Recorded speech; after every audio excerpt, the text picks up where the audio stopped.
Yeah, this is case number 407 on the calendar, the matter of Whitinger versus Povis. Thank you. You're welcome, Judge. Parties have been sworn in, Your Honor. You may be seated. Sir, have a seat. Miss Whitinger, this is your mother.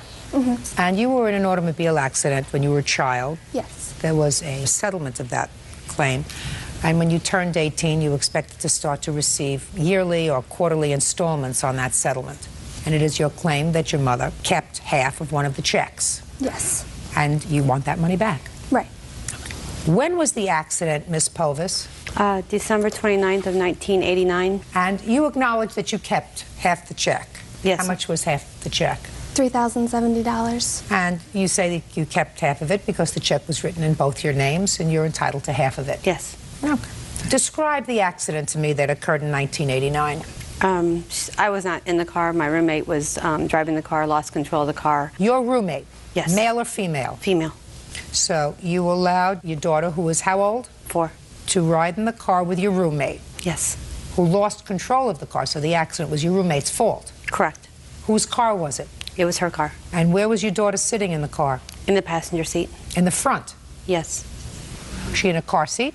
No, she was not. She was actually reclined back in the car seat, but it had a seatbelt on. And then when the impact happened, she dove underneath the seatbelt. And? She knocked her 4 front teeth out that had been previously knocked out, so it was actually 4 fake teeth in the front that she knocked the bridge out. She had a concussion on her forehead, and she bit through her bottom of her chin and fractured her jaw. So she was incapacitated for a while? Yes, I don't remember And how it was long. the roommate's fault? Correct. And what was the settlement that you agreed to? In lieu of taking a $20,000 settlement at the time, I opted to set up a structured settlement because it would pay more money because I guess they invest it. So therefore I set up payments for 4 years starting last year. So the first payment came last year for $61.40, and then another payment came this year, and then there's 2 more payments of that, and then the final payment of $10,000 in the year 2010. So about $35,000. Correct. Good. Now, that's in addition to all of the expenses, to all the medical expenses that she had. Is that right? Those were paid? She did not have medical insurance on her car insurance, so they only pay it with the final payment of the settlement. So who paid the medical payments? I paid them. Let me see. Here's some bills, and then... Not the bills. I want to see the payments. Oh. I want to see the payments. I don't have the payment receipts. So then you didn't pay them? I did pay them. Show me. Show me a paid bill. Do you have the paid bills? Are any of those bills marked paid? No. Take them back. I'm not interested in them. So you don't have a paid bill for any of the bills from 1989, and you don't have any canceled checks. Is that right? So what you're telling me is in 2010, when your daughter gets her final payment, you're going to pay the doctors from 1989. Is that what you're telling me? No. I've already paid the doctors. You've already paid the doctors, and you don't have one paid bill. It was from back 1989. You get a paid bill when you paid the doctor. It was also a settlement for the time that I had taken off work to care Just a second. Let's get to it, Miss Povis. First to the bills. I'm trying to see how you justify keeping half of this money. Not for the bills, because you didn't pay the bills. You stiffed the doctors. And the other thing that you say is you stayed home from work to take care of her? Yes. Who was the one who let her drive with the roommate without a car seat? She wasn't required by law to have a car seat at that state. Did you think it was wise for her to be in the front seat of a car? A 4-year-old? I mean, just because it's not the law, you're not responsible to do the right thing as her mother, to make sure she's sitting in the back seat in a car seat, well strapped in? Yes. Can I see a copy of the check, please? Yes.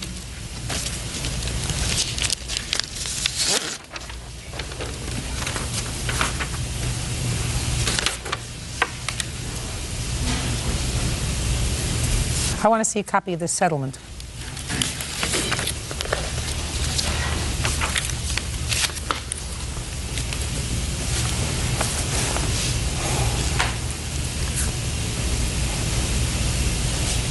This is a very poorly written settlement. It's surprising to me. But your name at that point was Shuck? Correct. And you signed as parent and natural guardian of Angela. You signed on her behalf. Okay. Is that right? I signed the document, yes. On her behalf. That's what it says. As parent and natural guardian of Angela, a minor. Okay. I believe you.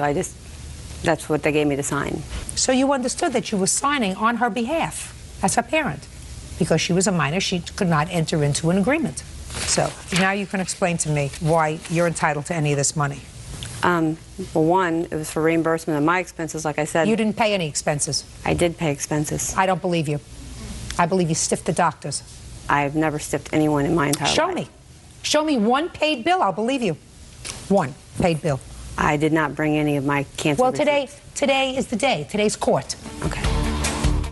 Angela Whitinger says her mother, Deborah Povis, stole her settlement check from an accident when she was 4 years old.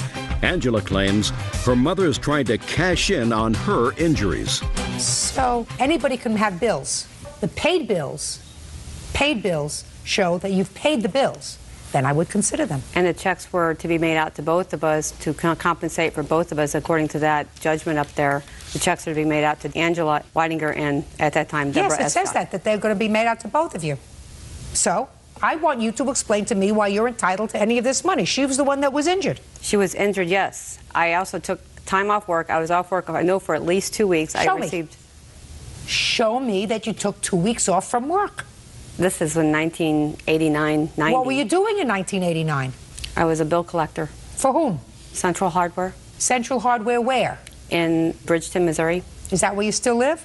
I live in the same vicinity, yes. Good. So why didn't you call them up and say, I need your payroll records so they show that I took 2 weeks off from work to take care of my daughter? Exist. What? They no longer exist. Central Hardware is no longer in existence. Let's say you were working for Central Hardware and making $200 a week in 1989, maybe. That's $400. That's not $3,000. You aren't making $1,500 a week, no. are you? No. And you think you're entitled to half of all of this money, right? Correct. You're not. You're not. You signed this stipulation of settlement on behalf of your daughter. That money belongs to her. Period. End of discussion. Then why would my name be on the check? Because that's the way this judge signed the order. It's muddled. But just because you bear the title of mother doesn't mean you're entitled to any money. That doesn't sound fair, does it? That doesn't sound reasonable to you, does it? Just because you are her mother doesn't mean that you're entitled to profit from her injury, especially when you are profiting from her injury. If what you want is half of $34,000, you are profiting from her injury. I had medical expenses that exceeded over $4,000. And I'm going to tell you something, madam. You may have medical expenses that exceeded almost $4,000. I don't believe you paid them. And if you can produce paid bills from any of these doctors, you have the right to reschedule this case. But today was your day to come into court with proof. And you came to court with no proof. You came to court with bills that were still unpaid according to the bills. Because on the bottom, I can guarantee you, it says, please remit. Right? Correct. Please remit means that there's still money owed. So, if I'm wrong, produce a paid bill from half of those people. But if you can't, then how can you justify taking half of your daughter's money? The same thing I just told you about the $4,000. Listen, let's say a month from now you can produce bills for me for $4,000. Correct. I doubt it, because you're not going to be able to. But let's say you can. Why do you think you're entitled to $17,000? I only kept $3,000. So is what you're saying that you don't intend to keep half of the rest of the checks? Is that what you're saying? Correct. You're questioning. That's a question. It is what you're saying. You only want to be reimbursed for what you spent out of pocket, and the rest of the money you intend to turn over to your daughter, and the most you've spent so far, according to you, which I don't believe, is $4,000. Correct. Fine. Then, right now, I am issuing a provisional judgment for your daughter in the amount of $3,000, which means you're going to turn over that $3,000 to her in 30 days. You have 30 days to send into the court paid bills from those people, from the doctor, the hospital, whoever else was involved. And if you can do that, then I will rescind the order. Is that fair? Yes. Can I say something? Yes, I just want to know if you think that that's fair. Yes. Good. Okay. I also found another in the statement, or the settlement, it says that when it was settled there was $9,166 that was paid, and of that sum, $6,666.66 will be paid to my attorney, and $2,500 will be paid to me for Angela's benefit. I know that the $2,500 is to be used only for Angela's benefit, and I will deposit that sum in a restricted account. I further understand that the balance will be held. Can I see that? Can I see what you're reading from that one? And I've never seen any of this money either. So that could... Can I see it? Mm-hmm.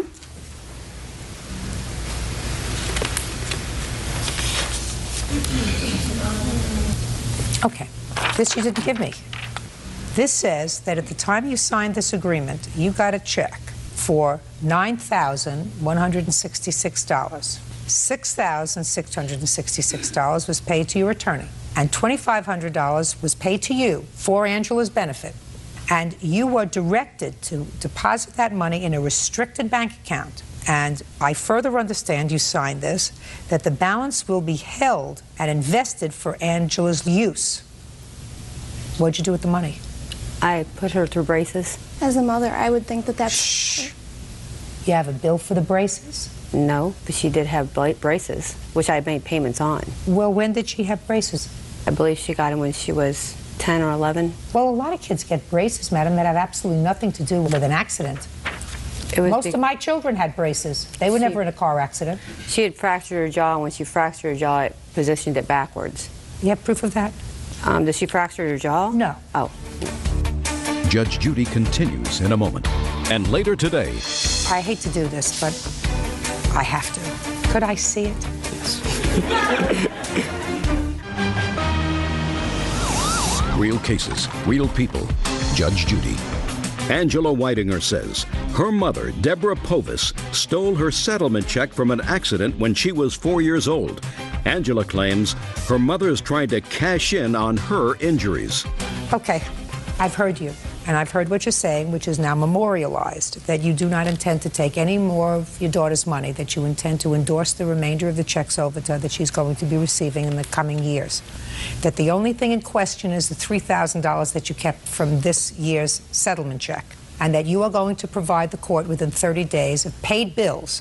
If you do that, your daughter has acknowledged that any money that you were out of pocket as a result of this accident should be reimbursed to you, right? Right.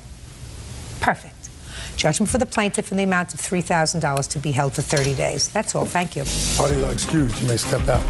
With everything that's gone on in the past 20 years of my life, it's just been ridiculous, so I thought it was finally time to bring it into law. We've had a rocky relationship. Since I was 8, I've been in and out of her house, living with my grandparents, living with my aunt. She's never lived, per se, with my parents. She stayed with them briefly. I moved out at 17 and have been supporting myself since then. She did move out on her own when she was 17. Me and her have never really gotten along as mother and daughter. I'm hoping that now this is over with, it's done with, that we can both move on with our lives. I don't see a relationship at all. Maybe try to make a bridge. I really want nothing to do with that side of the family.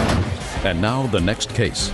All parties in the matter of Doheny versus Cephas, step forward. 20-year-old student Kevin Doheny is suing commission consultant Donna Cephas and her son, 16-year-old Keith Cephas, for the cost of a cover for his Cobra Mustang.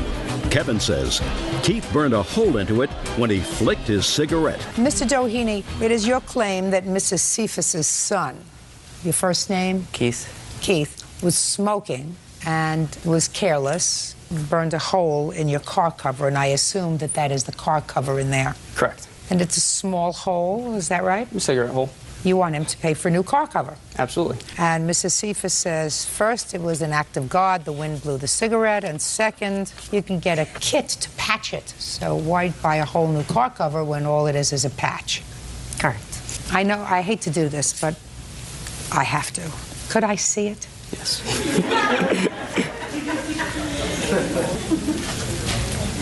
How big is that car cover? It's for a Ford Mustang Cobra. It covers the whole car. Is that your My pet pride car? and joy. Could Yes, I it is. see that? I know somebody else who keeps their car covered. I could never understand that. You got to take it off and get into the car and then put it on. Understand?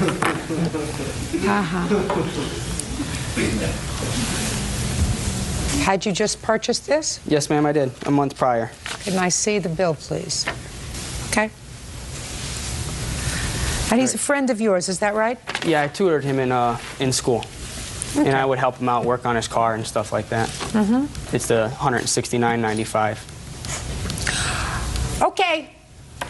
Ta-da! Say something. Tell me what happened. Okay.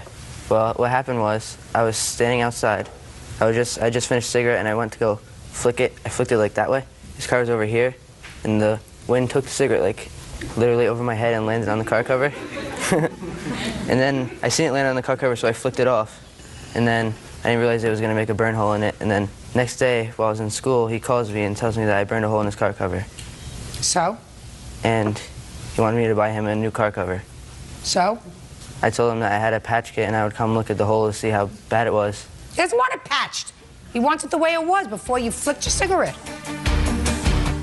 Do you have anything you want to say, Mrs. Cephas? Well, yeah, I mean, I understand that, you know, he did burn the hole, but, I mean, it's not like he literally went up and burned the hole. I mean, he flicked the cigarette, you know, the wind He was careless. took it.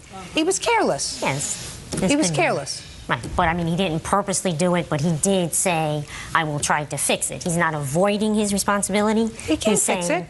The patch, yeah, you can with those vinyl, the little vinyl kits, because we had patched other vinyl.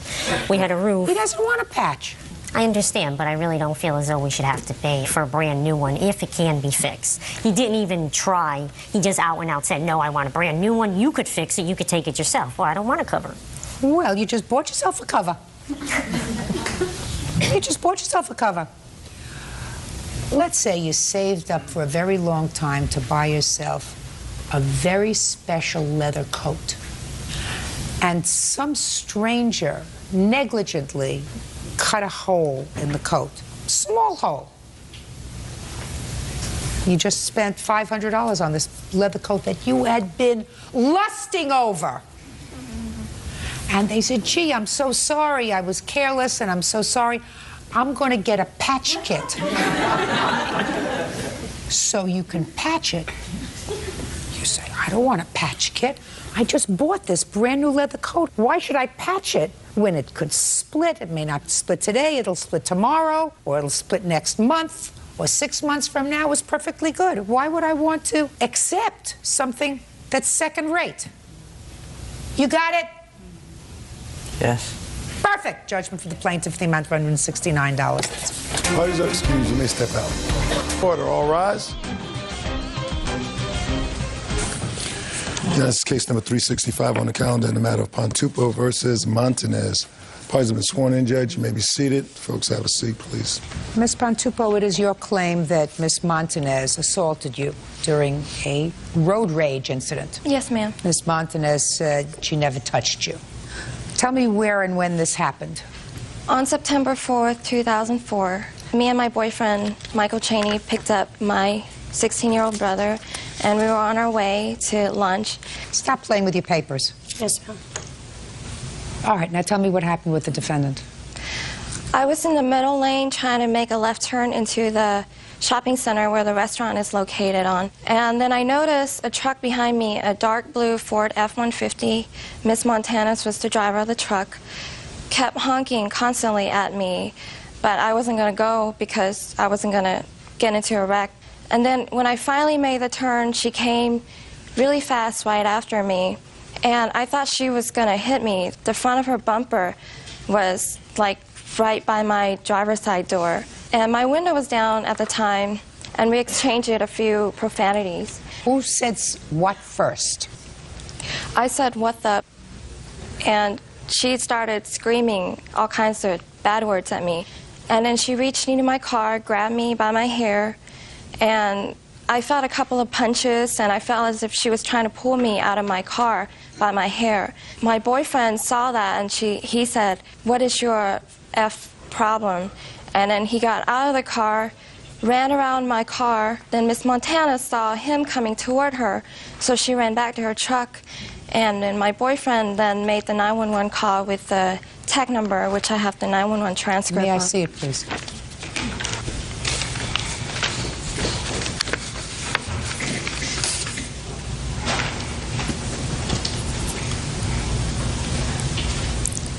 Okay. Now, after she got back into the car, What did she do? She parked on the front of the coin laundry and took out her laundry basket as if nothing happened and was going to start doing her laundry. And I was really shocked at the time. And then my boyfriend got back in a car, and then I can see the other two passengers in her truck, which is that lady and a man in the late 20s or early 30s in her passenger seat. I can see them trying to motion her back in the truck like it's not safe to be here anymore. And then they drove off, and I was so mad after I realized what happened to me. I start following them into the parking lot. And after I followed them to a quarter mile, my boyfriend is still on the 911 call at this time. He told me, he said, "It's okay, it's okay." Okay, I got it. Now, did you seek medical treatment at any time for your injuries? Yes. Do you have a doctor's report? No, I couldn't get in touch with him. Okay. Tell me the way you felt. I couldn't go to sleep. I couldn't lay on my left side because my head was hurting really bad, and I get the severe headaches. How long did that last? I would say a little bit over a week, and I couldn't go to work for a week because of it. Okay, Miss Montanez, you want to tell me your version of the events, please? We were on Singleton Road. It was my daughter's birthday that day, and I had to go to the laundromat to pick up some laundry. And there was a lot of cars going by at the moment when I stopped behind her, and I could see down because my truck is up high, and I could see down, and you could hear their music because it was kind of a warm day, and our windows were down. And I saw her talking to some individual, the passenger in the car, but I figured she just got caught up in her music, like all teenagers, and talking. So I honked my horn. She's not a teenager. Well, she looked like one at the time, but she was having a conversation. I honked my horn to let her know to go. She got mad. She stuck her hand out the window and did a profanity and called me an F and B. So I turned in before her into the shop. Just a second. So what you did is you went around her. Correct. Keep going. I pulled in front of her, and then I made the left turn and parked right in front of the laundromat because there's like an island right there where you can park. I got out of the truck. We started arguing, cursing at each other and everything, and my sister got out of the truck, and I was just like, ugh, I don't have time to deal with this, because I thought they were teenagers. So I turned around and was going to go in the laundromat, didn't even make it in the laundromat, and I heard my sister screaming, "April, April, come on." And I turned around. When I turned around, I saw her boyfriend with rings in his nose, and just the way he looked, it scared me like a skinhead, and I'm like, oh my God, let's get in the car. So I jump in the truck. When I'm getting in the truck, she has her mace gun. We have a 14-day-old baby in the truck. It was myself, the baby, and then my sister. She's going through the window and she's doing all like this, but for some oddball reason, the mace had stuck. And my sister's rushing to roll the window up in case she did unstick it. And I said, oh my God, Stephanie, let's go. This is crazy. I can't believe this. I put my truck in reverse, and I backed out, and I went back the same way I come in. She come behind me and was following me, and I was going at a fast-paced speed to get away from her because it scared me. When did you call the police? I didn't call the police. Right. You're telling me that someone tried to mace you in your car with a little tiny baby in the car, following you, a lunatic, and you never called the police? Well, Your Honor, the reason why I didn't call the police is because I saw her boyfriend. When I was coming back to my truck, he was talking to the 911 officer. Now, why and he would said, write her tag number down. Why would you think they would call 911, and at the time they called the police, this is what they reported? They didn't know the person, got mad when they were making a turn into PL. She started screaming, went around, got out, and hit the female in the face and pulled her hair while screaming at the female. He didn't say they're having a screaming match, didn't say anybody took out mace. Said, my girlfriend got punched in the face and got her hair pulled, and we don't know who this person is. And the reason why I didn't call at the time, Your Honor, I did not have my cell phone. I was just nervous, and I was ready to get out of there. Very good. Now, what? I have a police report from this incident, and she told a totally different story. Can I see the police report, please? To the police. It's a totally different story. You want to speak? You want to be very careful about what you say. You're the sister, right? Mm-hmm. You're the reason that they didn't follow up and press charges because you confirmed her story. Is that right? Mm-hmm. I want to tell you something. I'm smarter than the police. So you want to risk it? Get up. We understand each other? That requires an answer, yes or no? Yes. Do you understand me? Yes, ma'am. Do you choose to stand up and testify, or would you like to remain in your seat? I like to testify. Judge Judy continues in a moment. She beeped the horn. They had me. How many times did she beep the horn? It was like 2 or 3 times for her to go. 2 or 3 times. Your sister told me she beeped the horn only once. And later today, I accepted the gift if he would stop doing drugs and drinking. He did not. You were better off without opening your mouth. You were better off just standing there and looking gorgeous. real cases, real people. Judge Judy. Pirapon Pontupo says she was assaulted in a parking lot by fellow motorist April Montanez. Pirapon says April tried to pull her out of her car by her hair. Your name? Stephanie. You have a last name? Imes. You want to tell me the story? It's pretty much what my sister said. It's pretty much what your sister said? We were going to Kroger's. She was in front of my sister. It was busy coming traffic. She beeped the horn. They had music. How many times did she beep the horn? It was like 2 or 3 times for her to go. 2 or 3 times. Your sister told me she beeped the horn only once. It was like 2 or 3 times for her to go, like a rapid beep for her to go. So it was 2 or 3 times, but it was like 1 time because it was so fast. Yeah, it's like a rapid beep. Right. Okay. So they had the music going. She beeped the horn. She leaned out of the car. She flicked her off and said some stuff, some cuss words. My sister went ahead because no cars were coming. She went in front of the lady. The car came in behind us. We turned to go towards the laundromat. My sister parked next to the little island. The laundromat is right across from the car. My sister got out of the car. They were arguing back and forth, cussing at each other. Then my sister, I kind of stood out to hear what was going on. My sister walked into the laundromat. I got back in the truck. Did she carry anything into the laundromat? I think she had some... Just a second. Look at me. Did she carry anything into the laundromat? Yes. What did she take out of the car? It was some outfits, I guess. Yes. Were the outfits in a basket? No. No. No basket? No. Just things in her hand? Now, what were you going to the laundromat for? To pick up some clothes, and I think she had to dry clean the clothes that she had for the party. But at the time that I was waiting for my sister, this female came up to the truck as I got back in. She had some mace in her hand, and she was trying to... Was that before or after your sister hit her? She didn't hit her. Yes, she did. Sit down. Your Honor, yes, she did. Oh, yes, she did. She hit her, and she pulled her hair. And she was really annoyed. You want to know why I know she was really annoyed? Because she had a 2-week-old baby in the car, and instead of sitting there waiting for traffic to move, she sped up around and went around a car that was waiting to make a left turn and pulled out in front of her. That's something that someone does who has no judgment. And they only do it when they're annoyed. No, ma'am. I didn't ask you anything. I listened to you. You know, there's an old expression. If it doesn't make sense, it's usually not true. If it walks like a duck and quacks like a duck, it's a duck. Because we've all drivers have been in the same situation that you were in. Sometimes you're behind somebody, and for some reason, they don't make a turn when they're supposed to. The arrow is green. They're waiting, they're talking, they're involved in the phone, they're listening, they're daydreaming, and you're looking and you're saying, that's the only shade of green there's going to be, right? Why isn't this person going? If you have a short fuse, you'll honk the horn a few times, and if that's not successful, you'll peel out, which is what you did. You peeled out with a baby in the car, went around her in order to make a left turn because you thought that there was a clear enough avenue of traffic so that you could make the turn. I believe everything that she says. You had a bad hair day. No, ma'am, I didn't. Oh, yeah, you did. Yeah, Can you I did. show you a disposition And your sister of a got you hearing? back into the... Listen to me. And your sister got you back into the car because you both saw the boyfriend on the phone with the police. That's what you just told me. A moment ago you said, I didn't have to call the police because I knew they were calling the police. And if you knew they were calling the police, then you stay there and wait for the police.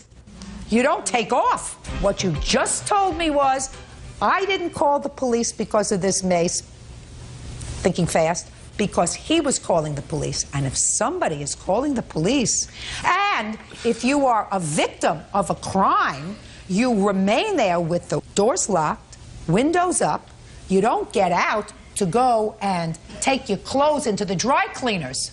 Because none of this took place, Your Honor. We just argued.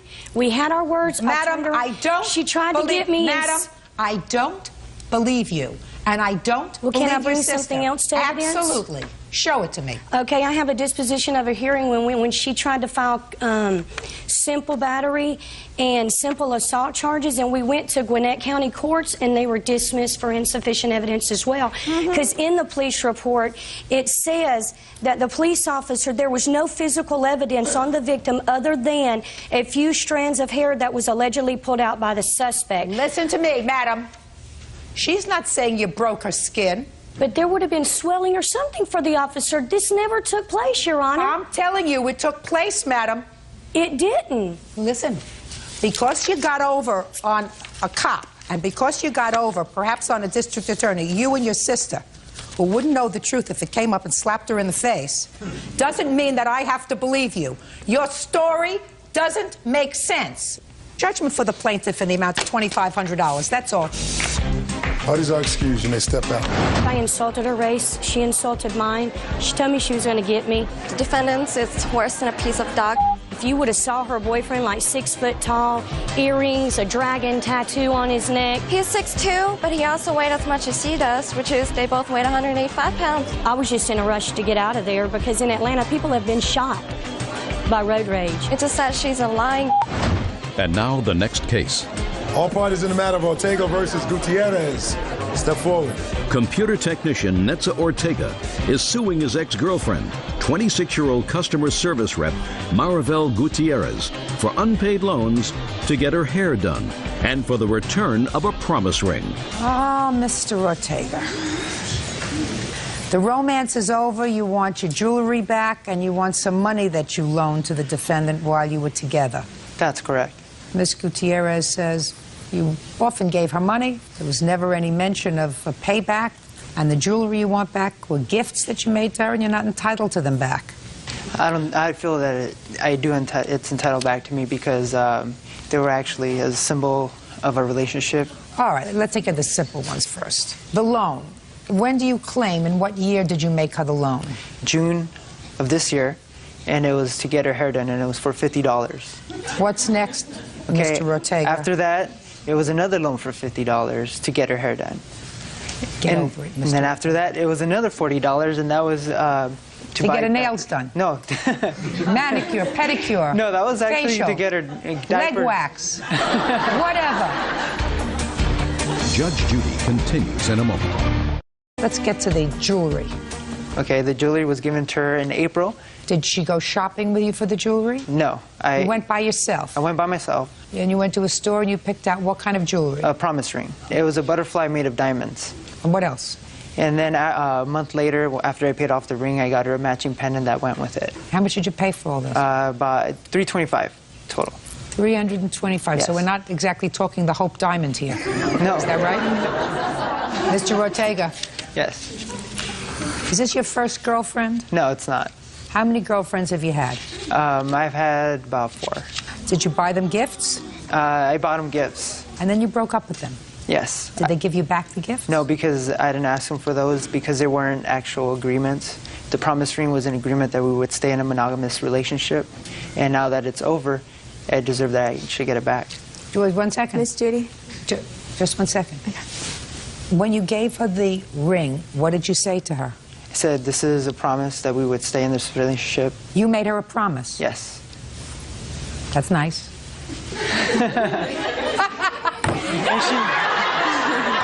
and she agreed to take it. Mr. Ortega. Yes. Grow up, sir. Okay. You're dying to say something. Yes, I am. Go ahead.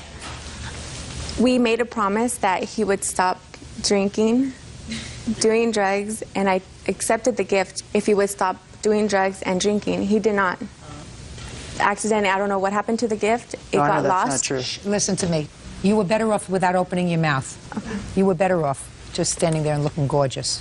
Mr. Ortega. Yes. Get over it. Put a period. Move on.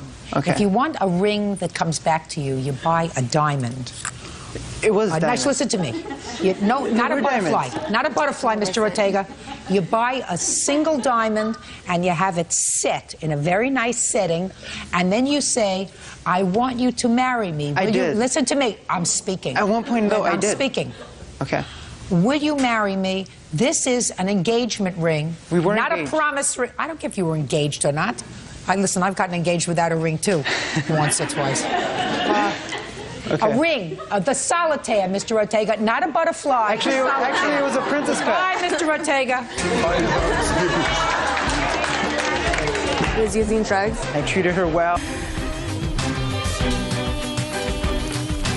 Now, this is case number 399 on the calendar in the matter of Guberman versus Sutton. Parties have been sworn in, Judge. You may be seated, ma'am. Have a seat. Miss Guberman, you and Mr. Sutton dated briefly, according to what I read in your complaint, and you no longer see each other socially, but you claim that he owes you for two things. First, he owes you for a cruise that the two of you went on. You claim that he was supposed to pay you back for his ticket, and he did not. And second, you say that you got into an argument with him and he smashed your cell phone. Correct. And who is this? This is my friend, Monique. Is this the friend who was supposed to go on the cruise? No. Does she know about the cruise? Yeah. Miss Guberman, when was the cruise and you were supposed to go with a girlfriend? Is that right? Correct. When were you supposed to leave? The end of November, I think it was, last year. The questions are going to get harder. That's what this case is about. So let's try to get it together and focus. November of 2003. November what? About November 17th, approximately. I forget the exact date. And how long had you been planning this trip with a girlfriend? Approximately a few months, maybe 3 months. Who bought the tickets? I charged it on my credit card. Why didn't she charge her own ticket? Oh no, well, we both paid a deposit, but then when she wasn't going... Just a sec. You were supposed to go with a girlfriend, she backed out. You started to date him, and he went on the cruise instead of the girlfriend who got pregnant. That's the story, Correct, right? because I still want to Okay, just a second. We're going to do this in faster pace because I have other things to do today, Miss Guberman. November 17th, 2003, you were supposed to go on a cruise with the girlfriend. She had put a deposit down on her own credit card? Correct. How much of a deposit did she put down? $250. And how much was the whole cruise? $1,092 each. Now, how much had she paid towards the trip? The $250. Only. Only. She was going to lose that. Is that right? No, she didn't lose it. The cruise line, they credited her credit card back. And then they charged me the whole, the whole remaining balance for the cruise. When did you make that arrangement with them? When did she make that arrangement, sir? She's having difficulty. Do you remember? Well, actually, ma'am, first thing, good morning, ma'am. The cruise was November 30th, to tell you the truth. It wasn't November 17th. The cruise was November 30th. I met her in September. I spoke with her on the party line, which is a line that you chat with and you meet people. I don't care if you met her on a party line or J dating. Okay. Mr. Sutton, when did she invite you to go on the trip? Well, a week and a half after we met. In September? Yes. What did she tell you? She told me her friend was supposed to go on a cruise with her, and she bailed out. So she asked me, she was looking for a companion to go with her. And once we met, we engaged in some sexual relationships. And, I'm not interested in that. Okay, I understand. And she said to me, would you like to go on a cruise? At first, I was kind of reluctant to going because we had just met. And then I was like, all right, fine. Then she says, well, I'm just going to charge it on my credit card. And we went on a cruise. Did you discuss paying her back for it? Not at all, ma'am, Your Honor. Well, what happened after you went on this cruise on November 30th, sir? We were still talking in a friendship manner. Then we pretty much, kind of went our own separate ways at that time because we both made an agreement to be friends before we even went on a cruise. Tell me about the agreement. Actually, when we met on the party line, the same day What? You said you had an agreement that you were going to be friends when you came back from the cruise. I don't know what This is before the cruise. That you were going to be friends? Yes. She said we made an agreement that we just rather be friends, that a relationship and not wouldn't work out. And that was before you went on the cruise? That was before we went on the cruise. How much before? 2 months before. Well, then why in the world would she pay for you? I don't know. I mean, that I don't understand. I mean, I can understand if she wanted you as her companion on the cruise and you had an intimate relationship and you were going to enjoy all of the activities together. And then I could understand her saying, listen, I want to have a date on this cruise. That's my insurance. But I don't understand it if the two of you really had parted ways in respect to being a boyfriend and a girlfriend and you were just going on as buddies. Well, it wasn't pretty much still as buddies. It was pretty much both of us were still in the air. There was still some fire there. It was still in the air. Some fire. Yes. Did you ever buy Miss Guberman anything? Well, I gave her a bracelet once. Did you? Was it a nice bracelet? Yes, it is, ma'am. You still have it, Miss Guberman? You're trying to think. No, I have it. It's broken. He said he found it. You found it? I did. I said, so did you ever buy her anything? Yes, I did. I bought her several things. Tell me. Some stuff for her birthday from Like Victoria's what? Secrets, like T-shirts, lotion. What else? When we went on the cruise, I bought her a couple dresses. Okay, that's nice. Did he do that? Yes, but the lotion he bought me, he took back and wrote on my car with it. So, you know, I don't have the lotion and the perfume he bought for my birthday. He took it back. Lamore Guberman says she met ex-boyfriend James Sutton on a party chat line. Lamore claims James owes for his share of a cruise and for smashing a cell phone. When you came back from the cruise, when did you ask him for money? Just whenever he had, I said, can I, you know, you pay me back when you have it. So he Did was he give making you any payments. money? Did he give you any money? Yes, $550 altogether. Is that right, sir? Not at all. Show me. He paid cash, but I just have, like I marked it on the calendar. So before going on the cruise, I think he gave me $100. And then on here, I don't, this is like where it's highlighted. I have how much he gave, all the payments that he gave me. So I would keep track of it.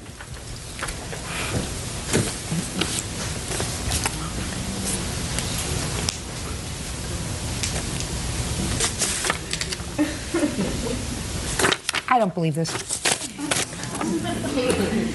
I don't believe it. There are several reasons why I don't believe it. First of all, I don't know anybody who uses the same pen on a day calendar. In order for you to use the same pen on a day calendar just for certain entries, you have to be a really organized person. You have several different pens for certain things. You have dark blue pen, you have a light blue pen, but for the money that you allege that he gave you, different weeks, different months, etc., you used the same pen. So you had a Mr. Sutton return of money pen? No, actually, I kept a particular pen by my calendar. And if, for instance, like if I had made an appointment on the phone or something and there was a pen somewhere else in the house, I would take that and write the appointment down. But that, I mean, I have similar pens, it's different, same color. Give this back to her.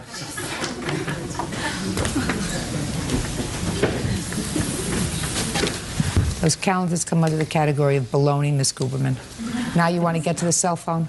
Well, we had gotten to an argument on the way back from the mall. When? In October, the 4th. October of what year? This year. 2004? Correct. So you were still seeing each other, had contact with each other a year later? Correct. Okay. And actually, when we officially broke up, that's when he stopped paying for the cruise, but... What happened, Miss Guberman, in October we with were your on the way phone? back from the mall, and we were going to go to my house, and then we got into an argument at the mall. On the way back, you know, he said, take me home. So I was proceeding to take him home, and then he asked me, oh, well, we're going to your house. I said, no, you want to go home? I'm taking you home. So when he realized I was taking him home, I had to stop at a stop sign, and as soon as I stopped at the stop sign, he grabbed my shifter, threw it in park, got out the car, grabbed the phone, smashed it on the ground, and then walked off and left me with a broken shifter, and I was just standing there until someone came and helped put my shifter back together because I couldn't move. Let's hear it. All I can say is just a bunch of Taurus species. Should what? Taurus species. What is that? A Taurus is a bull and feces is... Oh. Mr. Sutton. Mr. Sutton. Yes. Just tell me what happened, sir. Try not to editorialize or be witty. Pretty much. Or, listen to me, or be witty or be smart. I reserve that all to myself. Okay. Okay. I'm sorry, man, Your Honor. Just tell me what happened in the car. Well, nothing happened because I wasn't with her. Oh, my God. Were you still involved in any kind of a relationship, including friends, in October of 2004? No, I wouldn't even talk to her. She was coming down to my job, stalking me, sitting in my parking lot at my job. She would call me like pretty much all day on my cell phone, beat my cell phone up, leave all types of messages. You have any proof of that? Well, I can't really save that on there, ma'am. Somebody else calls me. You know anything about this case? Yes, I do. Step up. Who are you? I'm Monique Taylor. I'm Lamore's friend of 14 years. Go ahead. The night of her cell phone that was broken, he was with her. Because, you know, she doesn't hold anything back from me, and usually when things happen, she calls me because we're close friends. And he was with her that night that the cell phone was broken. What was she doing with him? Your Honor, No, I'm asking you, what would she do? If she tells you everything, she doesn't, listen to me. If she doesn't hold anything back from you, right, what was she doing with him? I guess just hanging out with him. You know, they went to the mall together, from my understanding, and, you know, he wanted to go home with her, and he was told no. And why did she go to the mall with him? He's very angry. Who's angry? James. He's a very angry individual because there's times other things has happened, and she has called me about it and, you know, talk to me, and I always be telling her to leave him alone, but she doesn't leave him alone. Right? Right. She calls him? Occasionally, but not. It's been like since the cell phone incident, it hasn't been too many phone calls. Before the cell phone incident? Yes. She'd call him a lot? I wouldn't say a lot, because I would, you know, try to convince her not to keep continuously calling him and, you know, just leave it alone. But she didn't listen? No, she didn't. Judge Judy continues in a moment. I understand that from your perception as a father, your daughter disrespected you. Right. I agree with you. Did the wrong thing. Real cases, real people. Judge Judy. Lamore Guberman says she met ex-boyfriend James Sutton on a party chat line. Lamore claims James owes for his share of a cruise and for smashing a cell phone. So, Mr. Sutton, I sort of believe that you were in the car with her and broke her cell phone. You want to know why I believe that, Mr. Sutton? I believe that you were really annoyed that she keeps bothering you on the phone. There's a logical extension to breaking her phone. Do you understand? I understand what you're saying, but... Good. How much was your phone? Altogether, it was $194.99. Let me see. And this is the phone. But, Mr. Sutton, I do not believe, sir, that you agreed to pay her for this cruise. I think that she met you, she wanted a date on the cruise, she invited you to go along, and there was absolutely no mention of you paying her back. And that was over a year ago. And you still didn't pay her back. And she's still with you, in the car, going to the mall. Right? Right, that's part of the reason why I would call him, is to ask, can you pay me some money? Are you going to give me some money? No. Part of God. No. Not for somebody who's violent. You don't call somebody violent for that reason. Because it was on my credit card. You met him in September, you invited him to go on a cruise in September. Mr. Sutton doesn't look like the kind of person who becomes instantly infatuated. Oh, that's a lie. Well, maybe yes, maybe no. He certainly seems like a cool enough character to me. Judgment for the plaintiff in the amount of $194.99. That's for the cell phone. The cruise, you're on your own. That's Can I say all. one thing? There's our excuse. You may step out. Oh my God, I didn't finish. I guess if I get back together with him, he'll pay me the rest of it, then we can break up, you know, something like that. She's a very sarcastic person.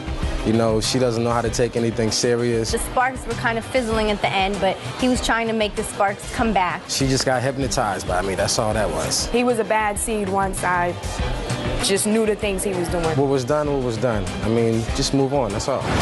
And now the next case. All parties in the matter of Garnica versus DeLaza, step forward, please. Deli manager Martha Garnica is suing her ex-husband, produce manager Alan DeLaza, for the money he promised to pay for their daughter's 2000 Ford Mustang. Alan says their daughter disrespected him, so the deal's off. Ms. Garnica, this is your former husband. You Yes, have it two is. children together. We do. You called your former husband and told him that you wanted to buy your daughter, I assume this young lady's, pretty young lady, a car for her birthday, and asked him if he would contribute to the car. So far, is that correct, sir? Close enough. Close enough. And your former husband agreed to give you $2,000 towards the purchase of that car, $1,000 from one fund and $1,000 from a different fund. Close enough? Yes, Your Honor. Yeah. He gave you the $1,000. Yes. The $1,000. Yes. In reliance on his promise to give you the $2,000, you went out and purchased your daughter a car. Yes, I did. How much was the car? $5,000. And you purchased her this $5,000 car because your former husband had agreed, made a contract, so far, right, to give you $2,000. And then, against his wishes, this young lady went ahead and got your permission to have a belly piercing, right? Kind of. Right. She had discussed it at one time with her father, who said, I don't want you to do that, right? Right. And you went and did it anyway. Yeah. I mean, the whole thing is stupid to begin with. Why anybody would want to pierce their belly button, I haven't a clue.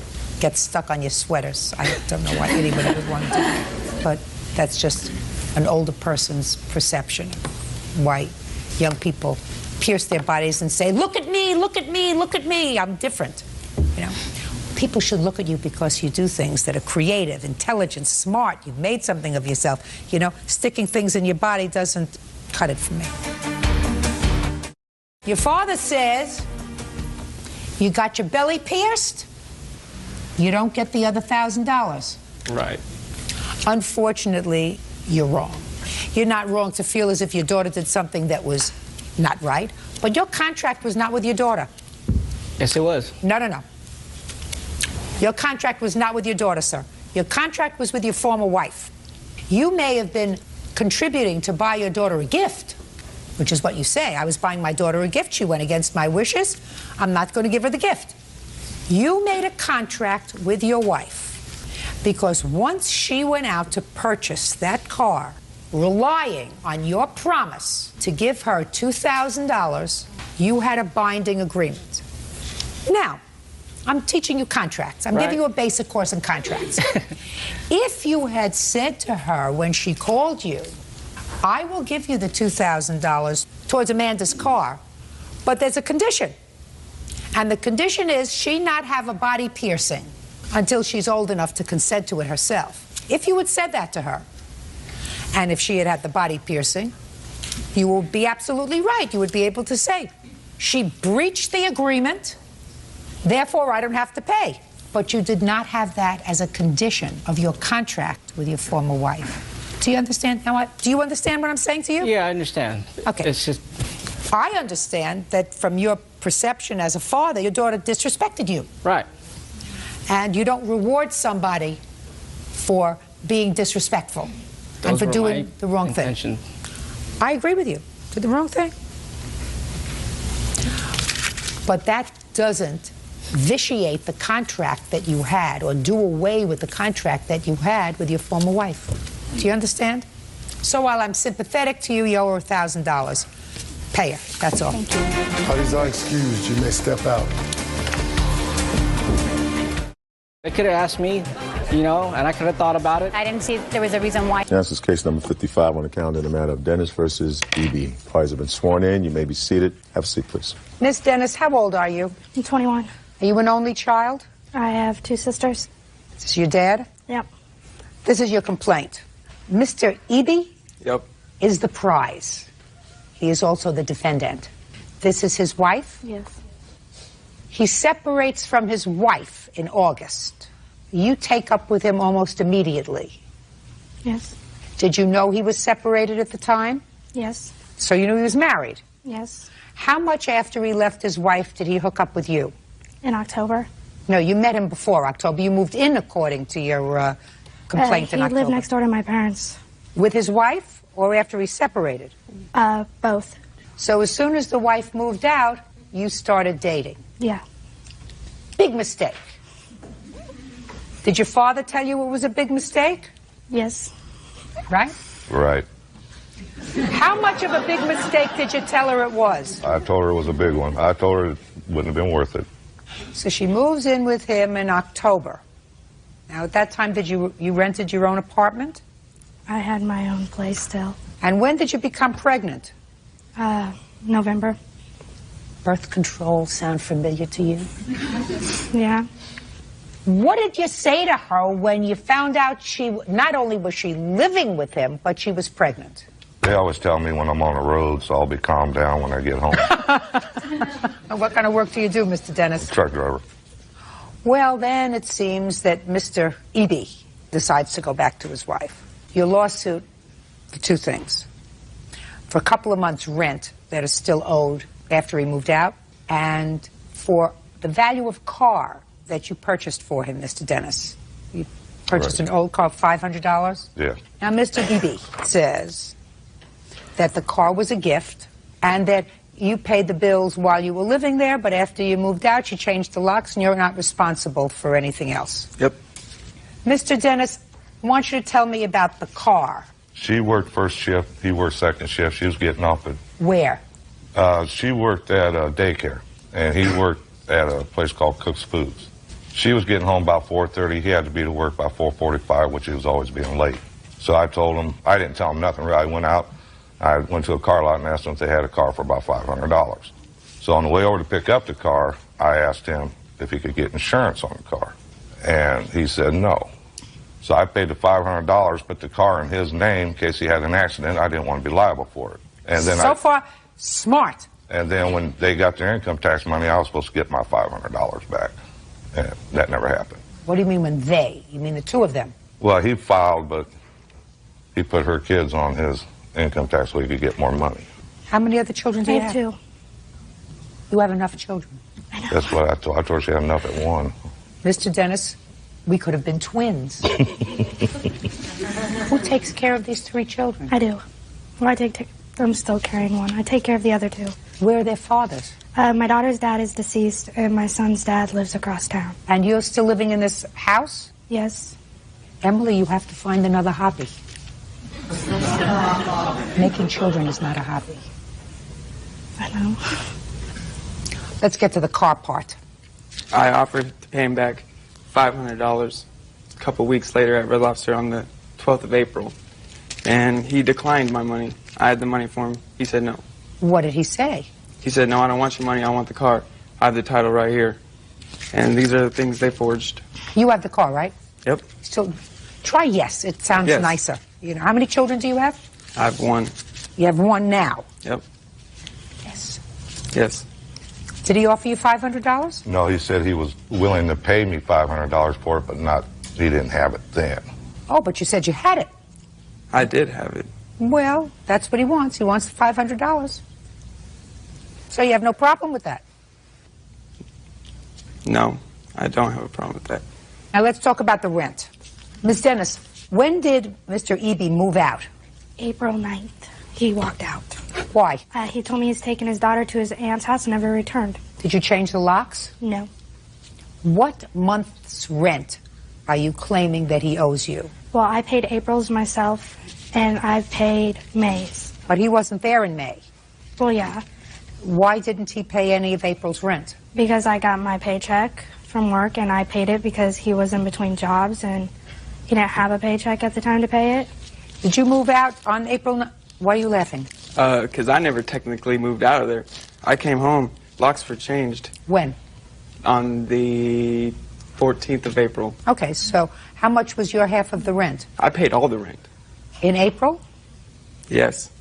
All she gets for a check is from welfare. Who paid April's rent? Do you have a rent receipt for April's rent? Nope. She would have it. Because I don't have nothing because she wouldn't allow me back in the house. I see the receipt.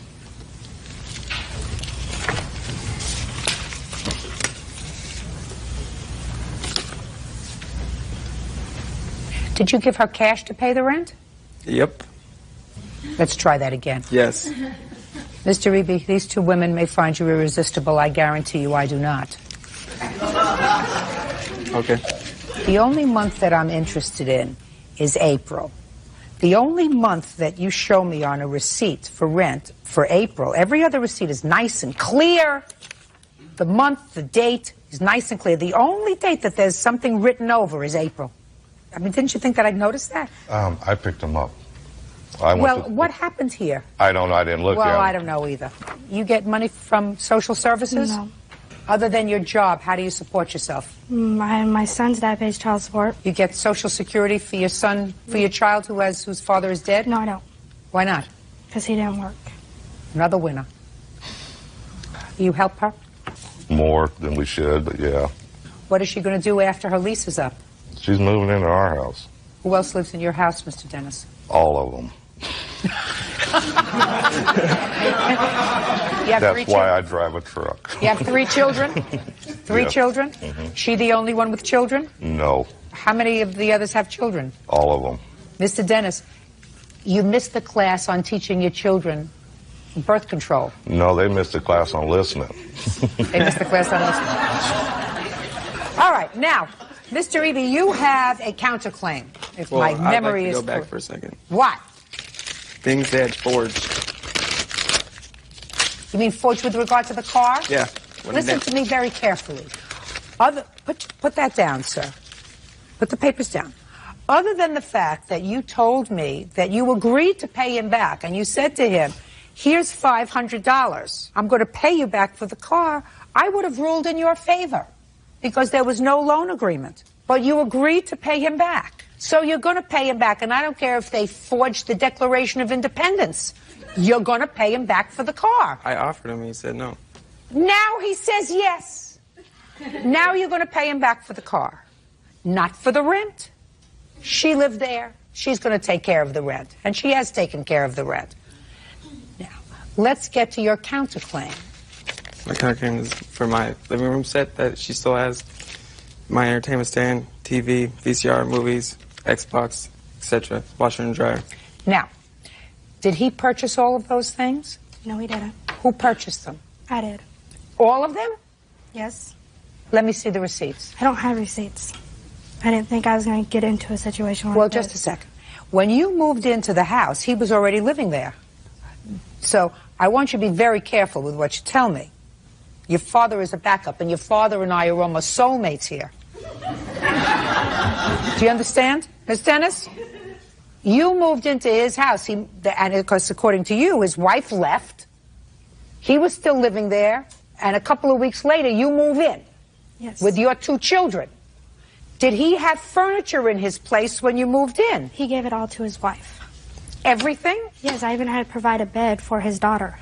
Mr. Dennis, did Aaron over here have any furniture? Yes, he did. He did, but he Stop doing that. he threw tantrums once in a while, and he'd start throwing his furniture out of the house, and then by the garbage, and then they'd pick it up and haul it off. He did that a lot. What did your daughter move in with? Well, we carried a big screen TV in there, sofa love seat, her bedroom set, her daughter's bedroom set, and her son's bedroom set. That's what we What moved. about a washer dryer? That was already in there. Is that yours? You want it back? Done. What else do you say that's there, sir? TV, VCR, movies, Xbox, couch. Well, just a second. How many TVs were in the house? 1. That's hers. Nope, hers got repoed. First of all, we have 4 TVs in our home. Oh, you do? Well, one of them must belong to him. You can And he can have it. It is downstairs. Oh, fine. That's not the TV. Listen to me. You're lucky I'm listening to this at all. Because you two have to find another hobby. You have enough children for a while. Caused enough damage. Judge Judy continues in a moment. And later today, I told her that I didn't understand why she would do something like she had done. He had done everything to help her. It really hurt. real cases, real people. Judge Judy. Emily Dennis and her father, Rodney Dennis, are suing the father of Emily's unborn child, Aaron Eby, for rent, bills, and the value of a car. Aaron is countersuing for the return of his furniture. Washer, dryer, and TV. He's going to pick it up 5 days from today. Okay. Do you speak to him? No. Do you? No, but I can. I mean, it won't bother me. Fine.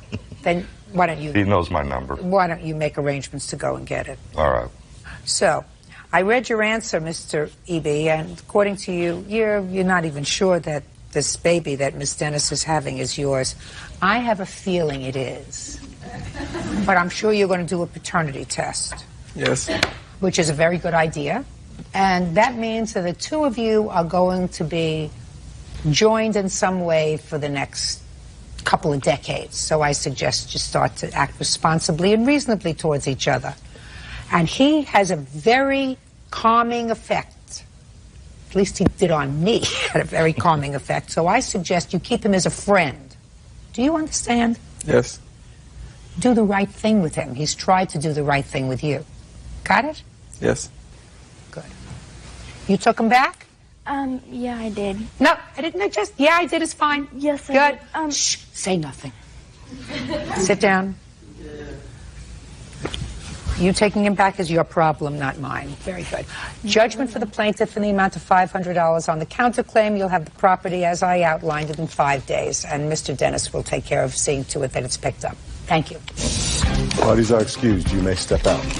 They went out to my car, stole the bill of sale, forged my name on it, He moved in 2 weeks after I left. He was no good. trying to get me a ticket because the cops were going to write me a ticket for possession of a stolen vehicle. He left me for his drug addict wife. All the furniture was ours. I'm carrying his child.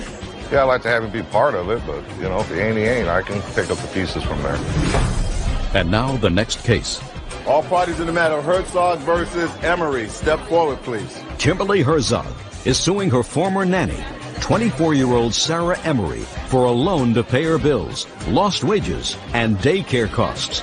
Sarah says Kimberly is possessive and controlling. Ms. Herzog, the defendant was working for you as a nanny, and according to your complaint, you loaned her $1,000 because she was having some back surgery.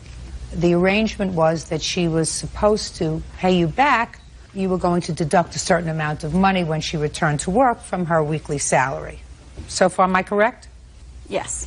And she had the surgery, and then, according to you, she left your employment. You want your money back. Correct. And Miss Emery said that you fired her without good cause, and that's why she couldn't pay you back. When did she come to work for you? She started working for me January of 2004. How many children do you have? I have 2. When was the surgery? January Of 2005. So for the year that she worked for you, from January 2004 till January 2005, was her work satisfactory? Yes, until the very end, which actually led to the dismissal. I had spoken to her on multiple occasions. About what? About making my child sit on the couch for 3 hours while my other child was sleeping. That's not true. When did she borrow the money from you? She borrowed the money on January 14th. So she borrowed the money after you had conversations with her about her performance, her Yes. work performance. Was she scheduled to be out of work for any period of time? Yes, she took 2 weeks off. And there is no issue as to whether Ms. Herzog loaned you the money? Correct. Well, now I'll hear your defense. Okay. In January, I gave my 2 weeks after I came back to work on Monday. Tuesday night, I called her and I told her I was going to stay with my sister, and she got angry at me and told me that I had to stay at her house. Well, was it your usual routine to sleep at her house? Or Yes, I was a live-in nanny, so I stayed at her house. So why were you going to stay at your sister's house? It was, she expected me to hang out with her and spend time with her at night when I was off duty. And I didn't think that I should have to stay at her house when I was paying her rent or spend time with her family if I didn't want to. So what did you do? We got in a big argument, and I told her that if I wanted to stay with my sister, that I could. And she got angry at me and then started accusing me of things with the boys, of not caring for them the way I should, and that I loved my nephew more and all this stuff that wasn't true. And we ended up getting in a fight, and on Wednesday I couldn't handle anymore, and so when she was at work, I moved out. When you moved out on Wednesday, how did you intend to repay the $1,000? I was going to make payments from... I gave her 2 weeks notice, and I was going to be able to get a job within that 2 weeks and pay her back. But 2 days later, she fired me. I tried to get unemployment, and she's fighting me on that. She's trying to do anything she can to ruin my life. How are you supporting yourself? Right now, I finally started to get unemployment from the state. Go ahead. Let me hear what happened between Wednesday and Friday. On Wednesday, I come home, and everything was moved out of the house. And she quit? And she quit. And she had my kids the whole day that she had done this. Fine. She quit. Yes, Did she work for you on Thursday and Friday? Yes. I didn't have anything else I could do at that point. Okay. What did you say to her on Thursday and Friday? I told her that I didn't understand why she would do something like she had done, move out of our home like that, quit. We had done everything to help her. It really hurt. It hurt to help someone so much and not... Did you fire her on Friday? I did not fire her. I rendered her services at that point. What I couldn't happened? trust her in my home. So you fired her? You let her go? Tell me what you did. I just came home and I gave her money that she had worked and let her know that at that point on I did not want her watching my children.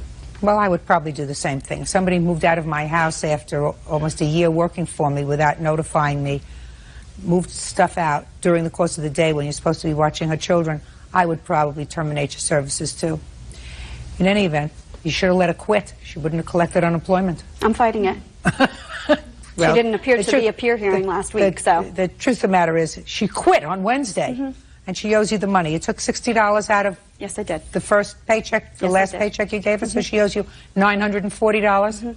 Judgment for the plaintiff in the amount of $940. That's all.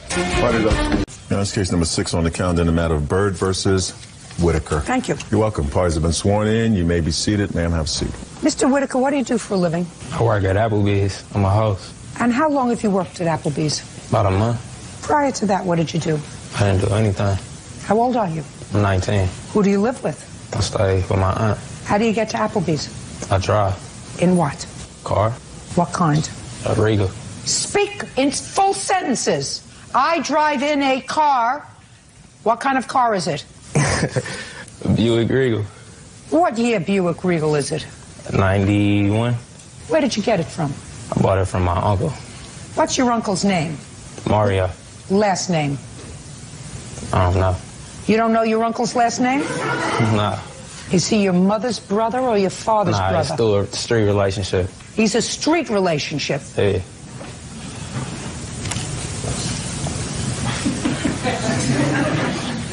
You ever spent any time in jail, Mr. Whitaker? Yes, ma'am. When was the last time you spent time in jail, Mr. Whitaker? March through July of last year. For what? Possession of stolen property.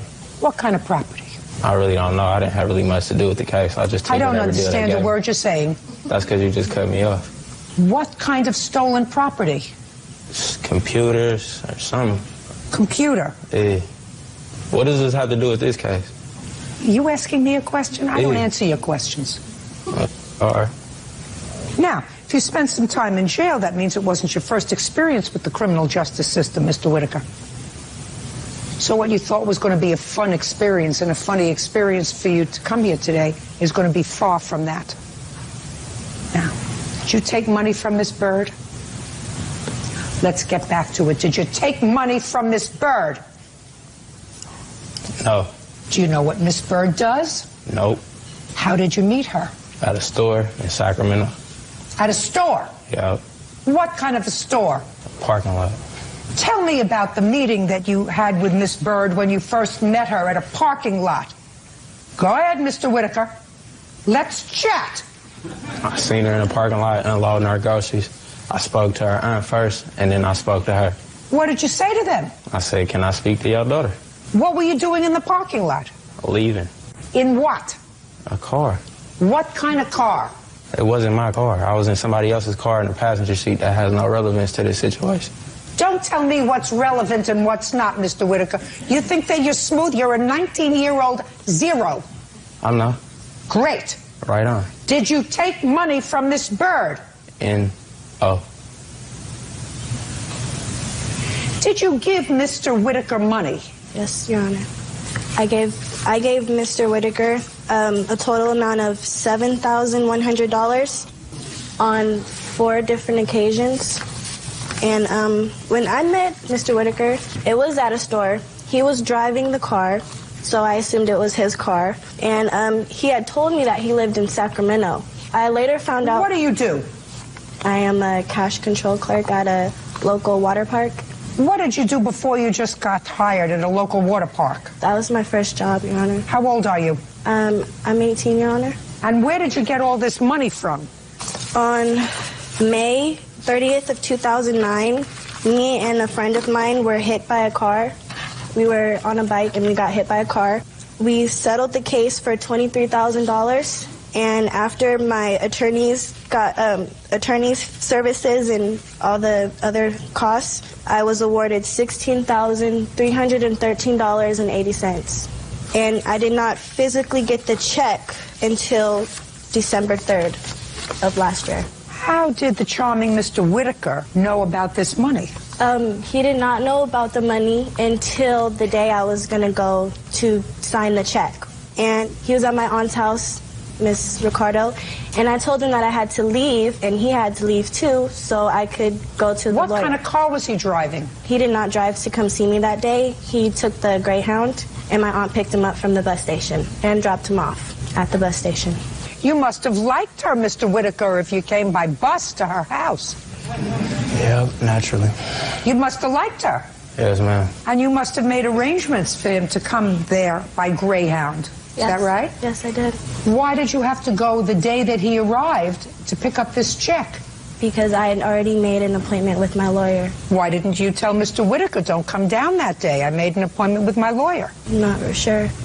Now, I didn't say to you, you have an appointment with a lawyer? What do you have an appointment with a lawyer for? He did. And what did you tell him?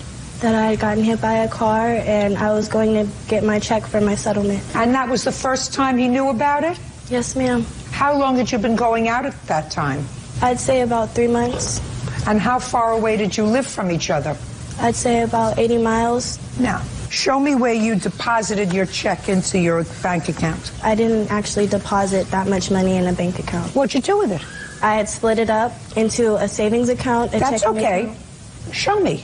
I want to see deposits on December 2nd, 2010.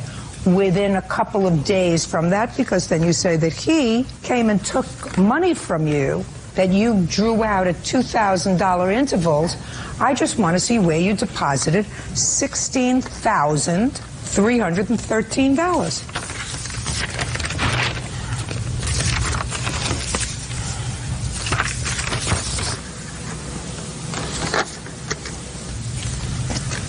Now I want you to tell me about Prince Charming over here. Okay. He had asked me for the money on the 3rd. I told him that the check had to wait to clear, so I called him when the check did clear, which was on December 10th. December 10th is when he came down here on a Greyhound, and he stayed for the 10th and the 11th. Those 2 days, I gave him $2,000 on each day because the bank would only allow me to take so much out. What did he want the money for? He said he wanted the money so he could buy a car, and he was also going to get me a car from his uncle. His uncle? You mean his street uncle? Yeah, his street uncle. Street uncle, right? Is that what you told me earlier? Mr. Whitaker, is that what you told me before? You got it on tape. The street uncle, the same one that you bought the 1991 Buick from. Am I keeping you awake, sir? Judge Judy continues in a moment. And he says, I asked him, he said NAW, N-A-W. Which actually, you know, if you wrote no, it would have been less letters.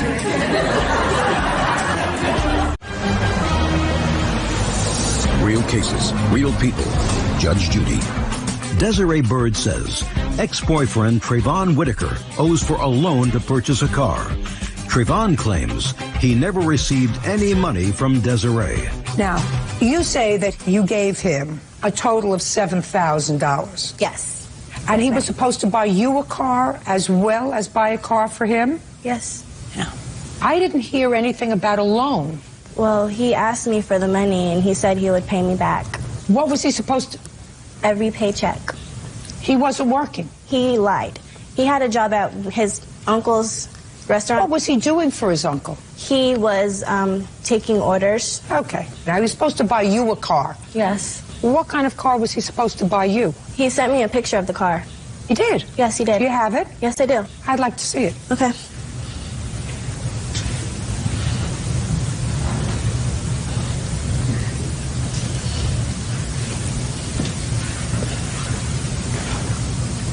I want it. Do you think he would hold it for me? Is that what you wrote him? Yes. Well, I see he... It doesn't work anymore. I I could change the settings so it won't go blank. Sorry. I just recently replaced my rotary phone with a digital. You go right here.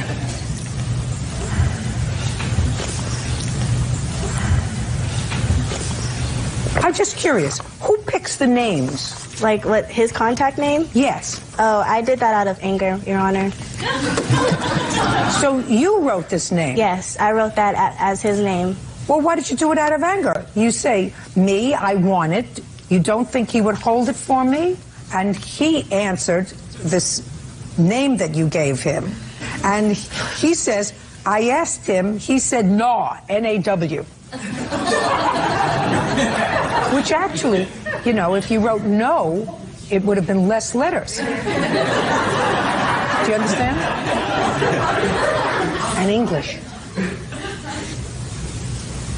Okay. Now, why do you think, Mr. Whitaker, because it's really a relatively simple issue, Miss Bird says that she gave you money. Some of the money was for a hold on a car. I still didn't see the picture of the car, Bird. I don't know how to get that picture. Just bring up the car again. Yes, sir. A car for you and a car for her from your street uncle. Now, she looks like a nice young lady. So the issue is, you say you didn't get any money from Miss Bird, which means that she would have to be really psychotic, which means that she took, on 3 different days, which she has memorialized from her bank records, $6,000 out of her bank. So either you're lying or she's lying. I don't really matter. Just show me my signature where I said, you feel me, I received money, and show me my signature where I said I was going to give it back on no loan or anything. No. I'm not saying whether it was a loan, Mr. Whitaker. No, I'm saying give me... There's no paper. Listen to me. There's no then paper. What else we got? That's not the issue. The issue isn't whether it was a loan or a gift. Hey, I'm not talking about that issue. I'm talking about first where I received it. Show me But that. that's all I'm saying. So either she's lying that she gave you the money, handed it over to you, whether it was a loan or a gift, which is something entirely different, whether it was a loan or a gift. But you're saying she never handed you any money, correct? Yes. So could you explain to me what you believe her motivation for saying she gave you, somebody who has a marginal job, very little income?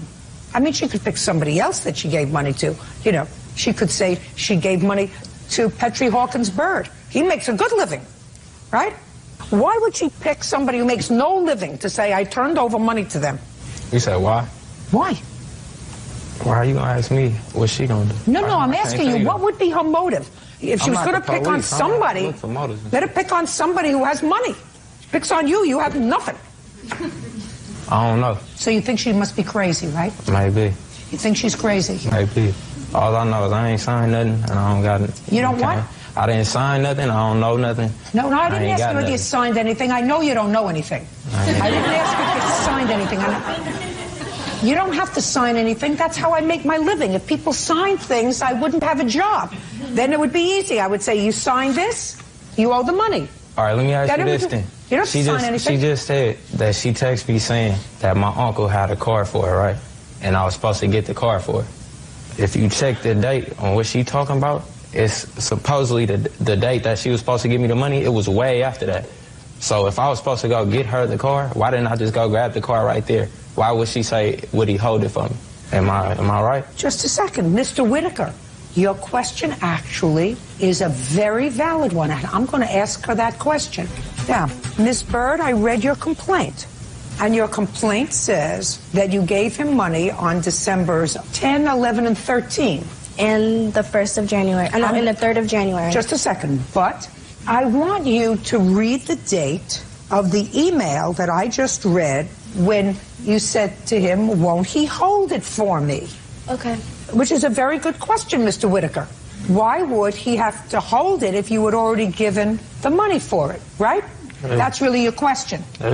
Why are you looking over there? I'm agreeing with you. You should look happier. I mean, I'm just saying. Your Honor, before I gave him the money, look at the email and give me the date of the email that you are asking the question, won't your uncle hold the car for me? I just read it, somewhere around December 27th. December 19th. December 19th, which was after you had already given him the money. Exactly. Well, then why would you ask that question, Miss Bird? Won't he hold the car for me? Because I was out of town, Your Honor. I was in LA visiting my mom for Christmas. I had left Sacramento on the 17th of December. I did not get back to Sacramento until the 2nd of January. But he had the money already. Why wouldn't he just give him the money and say it? And say, yeah, go ahead. According to you, he had the money already. Go ahead. I don't know if she showed you or not, another text message where she's saying she only got this amount of money in her bank and she talking about buying the car herself. And she's like, well, I have $1,500 right now, but it's down here and I can't get to it.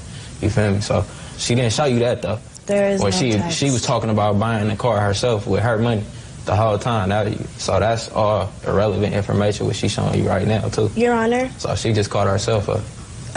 Mr. Whitaker, if you would try to speak clearly so I could understand you. All right. Because I have a feeling that you're saying something to me that may be valid. The point I just proved when she's saying she gave me the money on this date, but then she's saying, will he hold the car for me? But I'm supposed to already have the money. But then this other text message is in there saying, because I remember the whole conversation with her saying, I only have this amount of money in my bank right now, and I'll try to get it. Will he hold it for me till I get back? But she didn't show you them text messages, though. She cut that off. You feel me? But it's all good. I'm not tripping. That's off the record. You feel me? But No, it's not. We're not tripping. We're not tripping.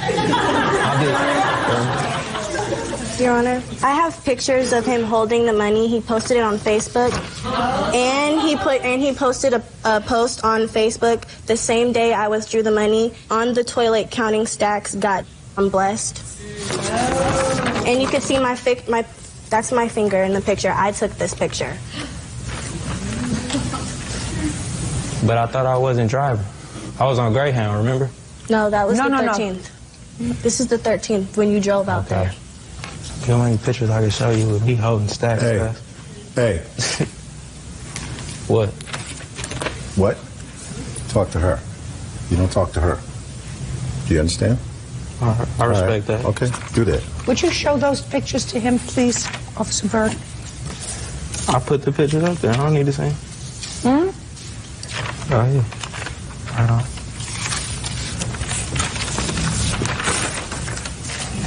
I mean, I could show you plenty of pictures of me holding money. That's not the problem.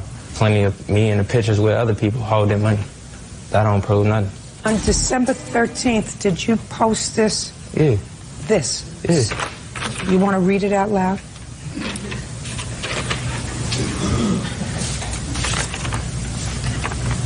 On the toilet count stacks, God, I'm blessed.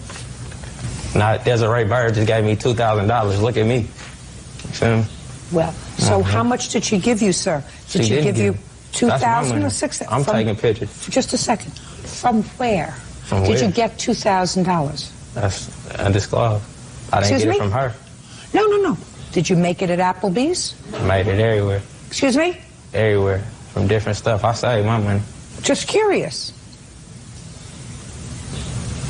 Mrs. Tomlin, parties have been sworn in, Judge. You may be seated, sir. Have a seat, please. Mr. Green, you and the defendant lived together for a period of time, broke up, she moved out. Yes, Your Honor. And it is your claim that she came back sometime later and took several items from the house that belonged to you. One was your cat, and the other is some jewelry. Yes, Your Honor. Defendant says that the cat really belonged to both of you, but was more attached to her. And as far as the jewelry is concerned, her answer is sort of, she took it. Well, so let me get some dates from you. When did you start to live together? Well, this is probably like back in '99. And when was the cat purchased? July 2000. Did you purchase it from somebody? Yes, I purchased from a good friend of mine. I have the receipt showing that I purchased the cat. What kind of cat was it? Snowshoe cat. Snowshoe cat? Yes, ma'am. Heard of that. Is that a pedigree cat? Yeah. What does it look like? Well, I have a picture too, Your Honor, of the cat. Could I see it? And on the back of the picture, Your Honor, if you would take a look, the defendant wrote some very disturbing things to me when she stole the cat from me. Okay, so now I see the cat. When did the two of you separate? November 2001, we separated. Okay, is that when you moved out? Mm-hmm. Was it just the two of you living together? I sent out 2 children. You have 2 children together? Yes, ma'am. How old are the 2 children? 2 and 3 years old. And you took the children with you? At the time, yeah. Where are they now? Right now, they're with a babysitter. But I take care of them, they live with me. The children do live with him. They live with you? Yes, ma'am. Okay. Is that by court order? No, ma'am. That was by agreement of the 2 of you? Yes, ma'am. Now, when did you take the cat? The beginning of January. When Why? I came back to get my things. The main reason for me leaving in the first place is because I found out he was cheating on me. Okay. So when I came... But you came back in January. And I got my Excuse me, things. Your Honor. That's not true. I wasn't cheating on her. It was a rumor that her friend No. spread to her. No. Okay, I'm not going there. Okay. I'm talking about the cat. Right. You came back in January. You had not taken the cat in November. No. So you came back in January. Why did you take the cat in January?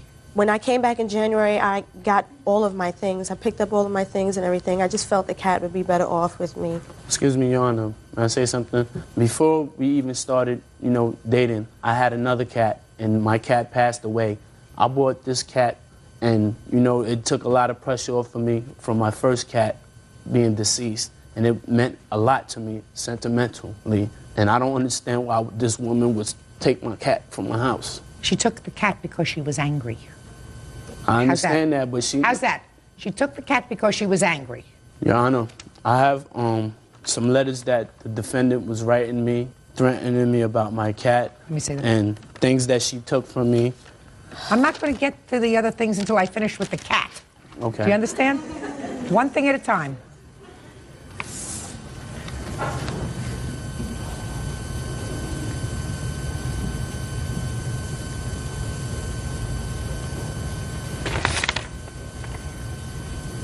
You were very angry. Excuse me. Shh. All right. Now let's get to the jewelry. When you came back in January, you took some jewelry that belonged to him. Tell me what you took. It was a chain with a pendant and a Rolex watch. It was in a box. And the Rolex watch belonged to? Nathaniel. Where did Nathaniel get the Rolex watch from? He says from his father. Why did you take the jewelry? For the same reason you took 2? At the time that I took the box and everything, I was angry. Just, I didn't care about how he felt or anything because... Well, you want him to feel badly. Yeah. Listen to me. You have 2 children together. Do you visit your children? Oh, of course. Yeah, so you see them regularly? What's supposed to happen is that when a relationship doesn't work out, I don't care how long it is, in this case it's since 1999, you're not supposed to go through hating. You're supposed to say, it didn't work out, terrible, he hurt me, he violated me, but I have 2 children with him, and I want to have a reasonable relationship with him just for the sake of the children. So I don't want to do anything that's going to, long-term, continue this hate. Do you understand? Excuse me, Your Honor. Mr. Green, you feel as if you need a cathartic experience here.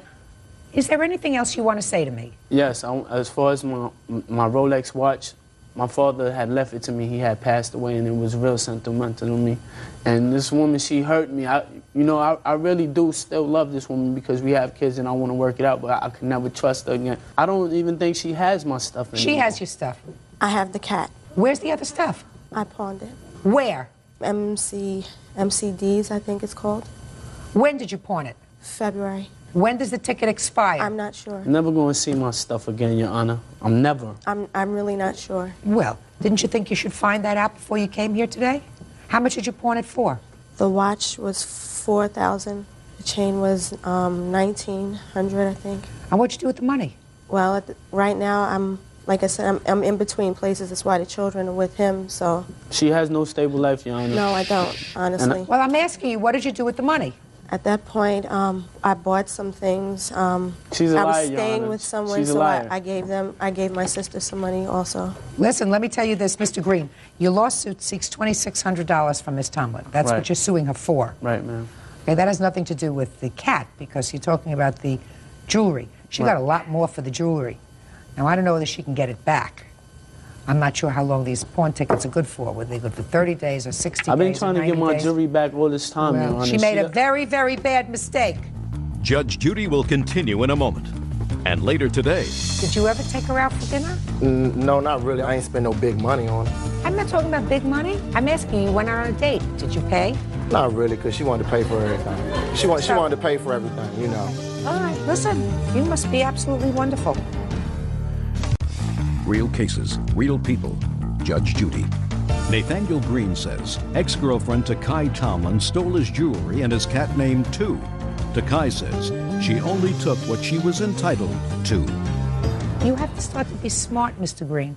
I said it to her. I don't know if she's accepting it, but you have to be smart. Right now you have your 2 children living with you.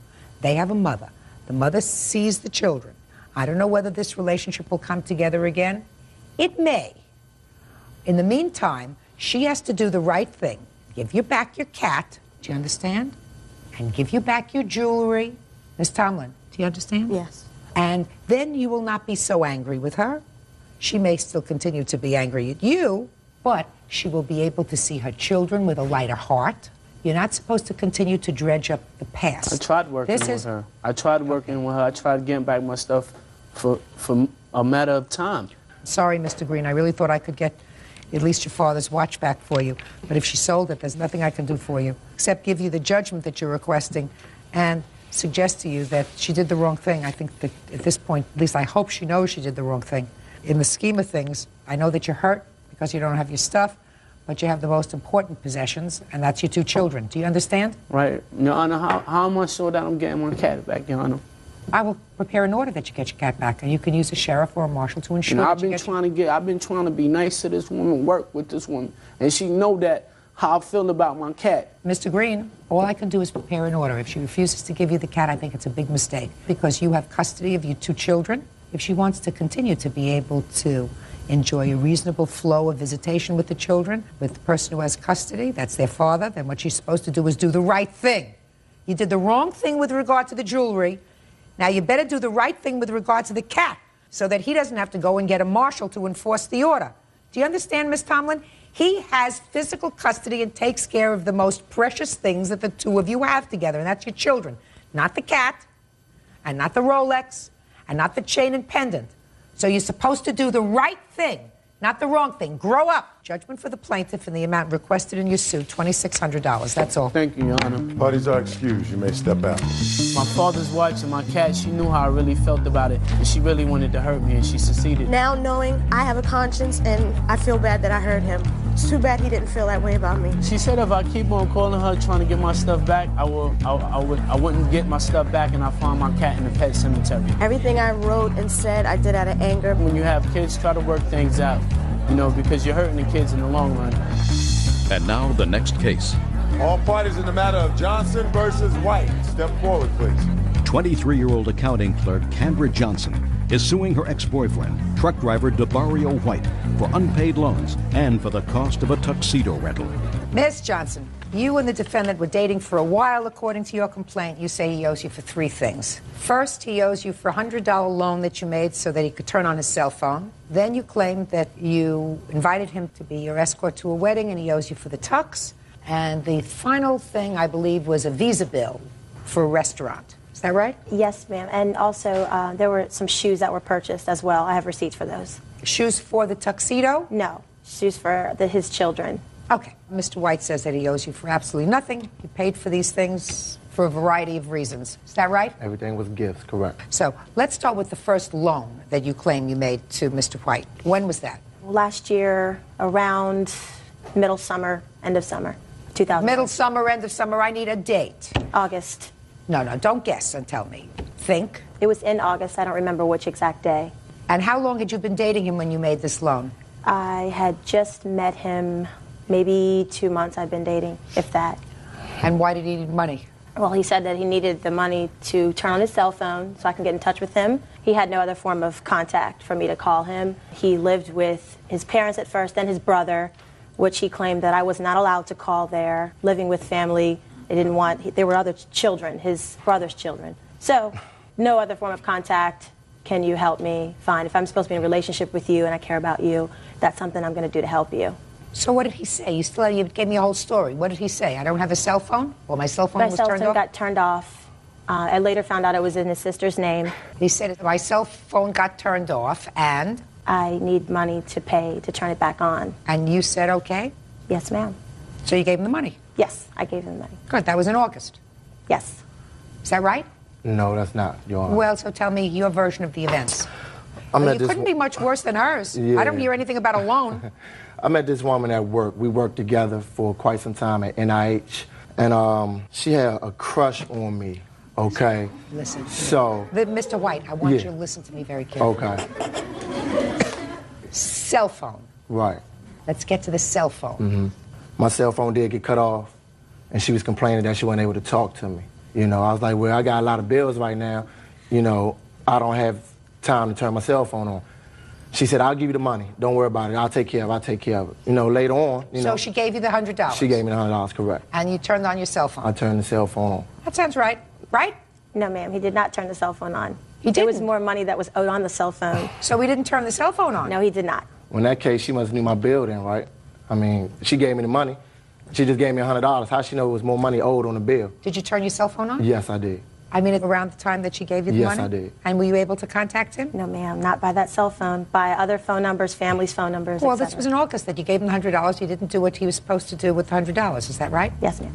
Real cases, real people. Judge Judy. Kendra Johnson claims ex-boyfriend DeBario White owes for unpaid loans and for a tuxedo rental.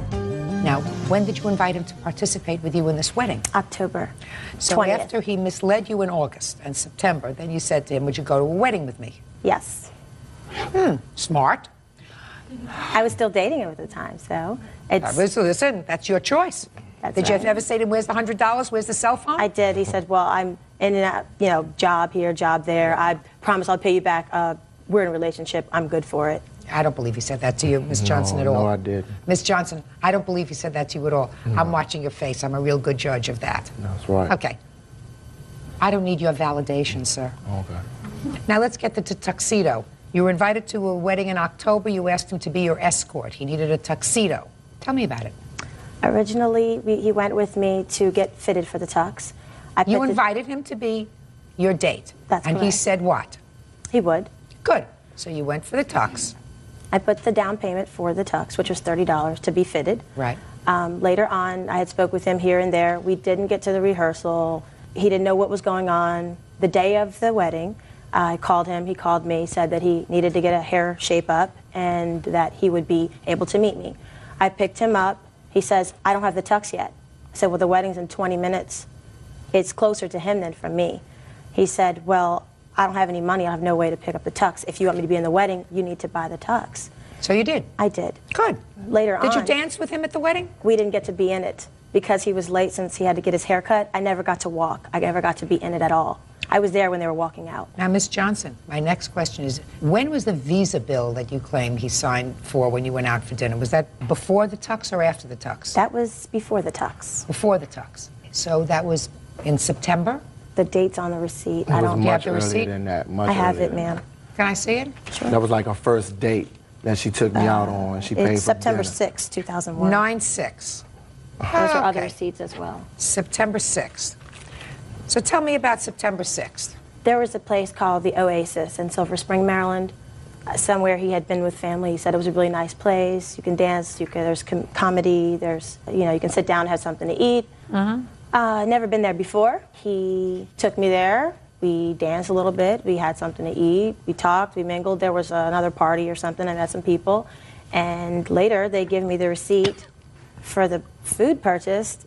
And I'm looking at this as I didn't sign this. That's not my signature. Apparently he signed my signature. So? It's against the law. You can't do that. So, if it's against the law, either you say that I'm giving back my credit card because I didn't authorize payment for this.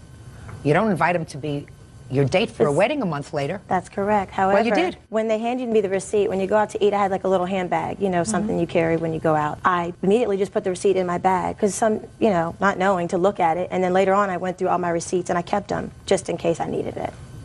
Your Honor, she told me to go up and pay for the bill. She gave me the credit card. I signed her name and everything. That's not, against the law. She gave me permission when we I sat didn't say down. it was against the law. Miss Johnson is grasping at straws. Right.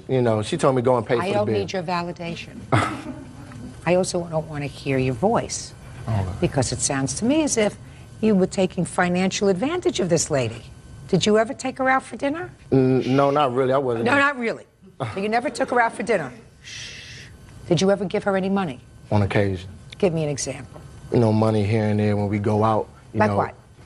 You know, as far as like drinks or something, if we go out dancing or something like that. But no, not really. You know, I ain't spend no big money on her. I'm not talking about big money. I'm asking you went out on a date. Did you pay? Not really, because she wanted to pay for everything. She wanted to pay for everything, you know. Okay. All right, listen, you must be absolutely wonderful. Miss Johnson, these were not loans, madam. You didn't make any loans to him. And if you came here and said he signed a credit card and it was an unauthorized use of my credit card and I never saw him again because he's an untrustworthy bum, then I would say to you, oh, maybe you got a case. But you give him $100. Listen to what you did. You give him $100 to turn on his cell phone. He doesn't turn on his cell phone. Then you go out for dinner together. According to you, if I was to believe what you're telling me, he went into your pocketbook, took your credit card. When you were someplace else, he paid the bill with your credit card. You got the receipt, right? Realized that he had forged your name to a bill, right? What did you do? Call the police? Tell him to take a walk? No. You invite him to go to a wedding with you. Then, the last minute, you go to have a fitting for the tuxedo. You put down the $30 for the tuxedo. Not him, you. And then you wonder why Mr. Irresponsible over here wasn't ready to go to the wedding. I mean, the wedding's in 2 minutes, and then he says... Of Lockhart versus Schaefer. Parties have been sworn in, Judge. You may be seated. Folks have seats. You're welcome, Judge. Miss Lockhart, you and the defendant were in a relationship, and I gather leased an apartment together. There came a time when you claimed that he threw you out of the apartment and kept some property that belonged to you. In addition to that, you claim that he has been engaging in a course of harassment against you, and you want to be compensated for that as well. Mr. Schaefer says, totally untrue, you moved out on your own. He is counterclaiming for half of the rent for the months that were remaining on the lease after you left, and that the items that you claim belong to you were actually jointly purchased. So, tell me when you leased this apartment and how long was the lease? Questions are going to get harder. Okay. According to his countersuit, he put August 5th. I honestly don't remember the date that we signed the lease. When did you sign the lease? When was it to begin? August 5th. Of 02. Are you still in the apartment, sir? Yes. Do you plan on staying there? Yes. Okay. When did you move out of the apartment? On November 17th, I went to work and got off at 6. At 6 o'clock, we had a store meeting. After the store meeting, some coworkers and I know you have this in your mind. Okay. But we're going to have to do this my way. Okay. Do you understand? Yeah. Good. You moved out on November 17th? He kicked me out. I came home and all my belongings were outside on the lawn. When you say all your belongings, were they packed in suitcases? Were they packed in garbage bags? Were they just thrown out? They were piled up. There were a couple of chairs and a set of TV trays. The mattress to my bed was in the doorway, like propping it open permanently. The bed springs and the frame of the bed were still in the house. They were in the living room, along with my clothes and... Where were your clothes? Just thrown in a heap, like they had been ripped out of drawers and out of the closet, along with different items like tapestries and pictures off of the wall. Okay. What was the hissy fit about, Mr. Schaefer? I believe that I had caught Jessie with another man. What do you mean you believe? Either you did or you didn't? Well, she received a ride home from a gentleman that evening, and they were in the vehicle together when they arrived at the apartment. Yes. So somebody was in a car with her? Yes. Someone that she had priorly explained to me that she had maybe feelings for. Is that what caused this hissy fit? Yes. So what did you do with her clothes? I didn't do anything with her clothes. I left them in the closet and in the drawers. I may have moved a few items to the front of the apartment, but... What do you mean may have moved, Mr. Schaefer? Let's get it buttoned down, sir. I moved a few of her things. What did you move? Her bed frame. And where did you move the bed to? Just to the front of the apartment. And what about the TV trays? I may have set a TV tray outside. Outside where? In the front porch. And what was that supposed to connote to her? Just a message that unfaithfulness is just not, you know, it shouldn't be a part of a relationship, and if she wanted to be that way, she needed to remove her things. Just leave. So what you said to her was, if you have any feelings for this other person, I want you out of the apartment. Yes, right? Yes, ma'am. Oh, good. So then I don't have to entertain your counterclaim. You threw her out. You threw her out. That doesn't necessarily mean she has to leave. She could stay. You might not be happy with her staying under those circumstances, but she's entitled to stay. You threw her out. Well, you took her bed, you threw it out. You took her things, you threw it out, and you said to me, what I told her was, I'm not going to tolerate that. You want to have a relationship with somebody else, get out. So you threw her out. Counterclaim is dismissed. Now we can deal with your claim. Perfect.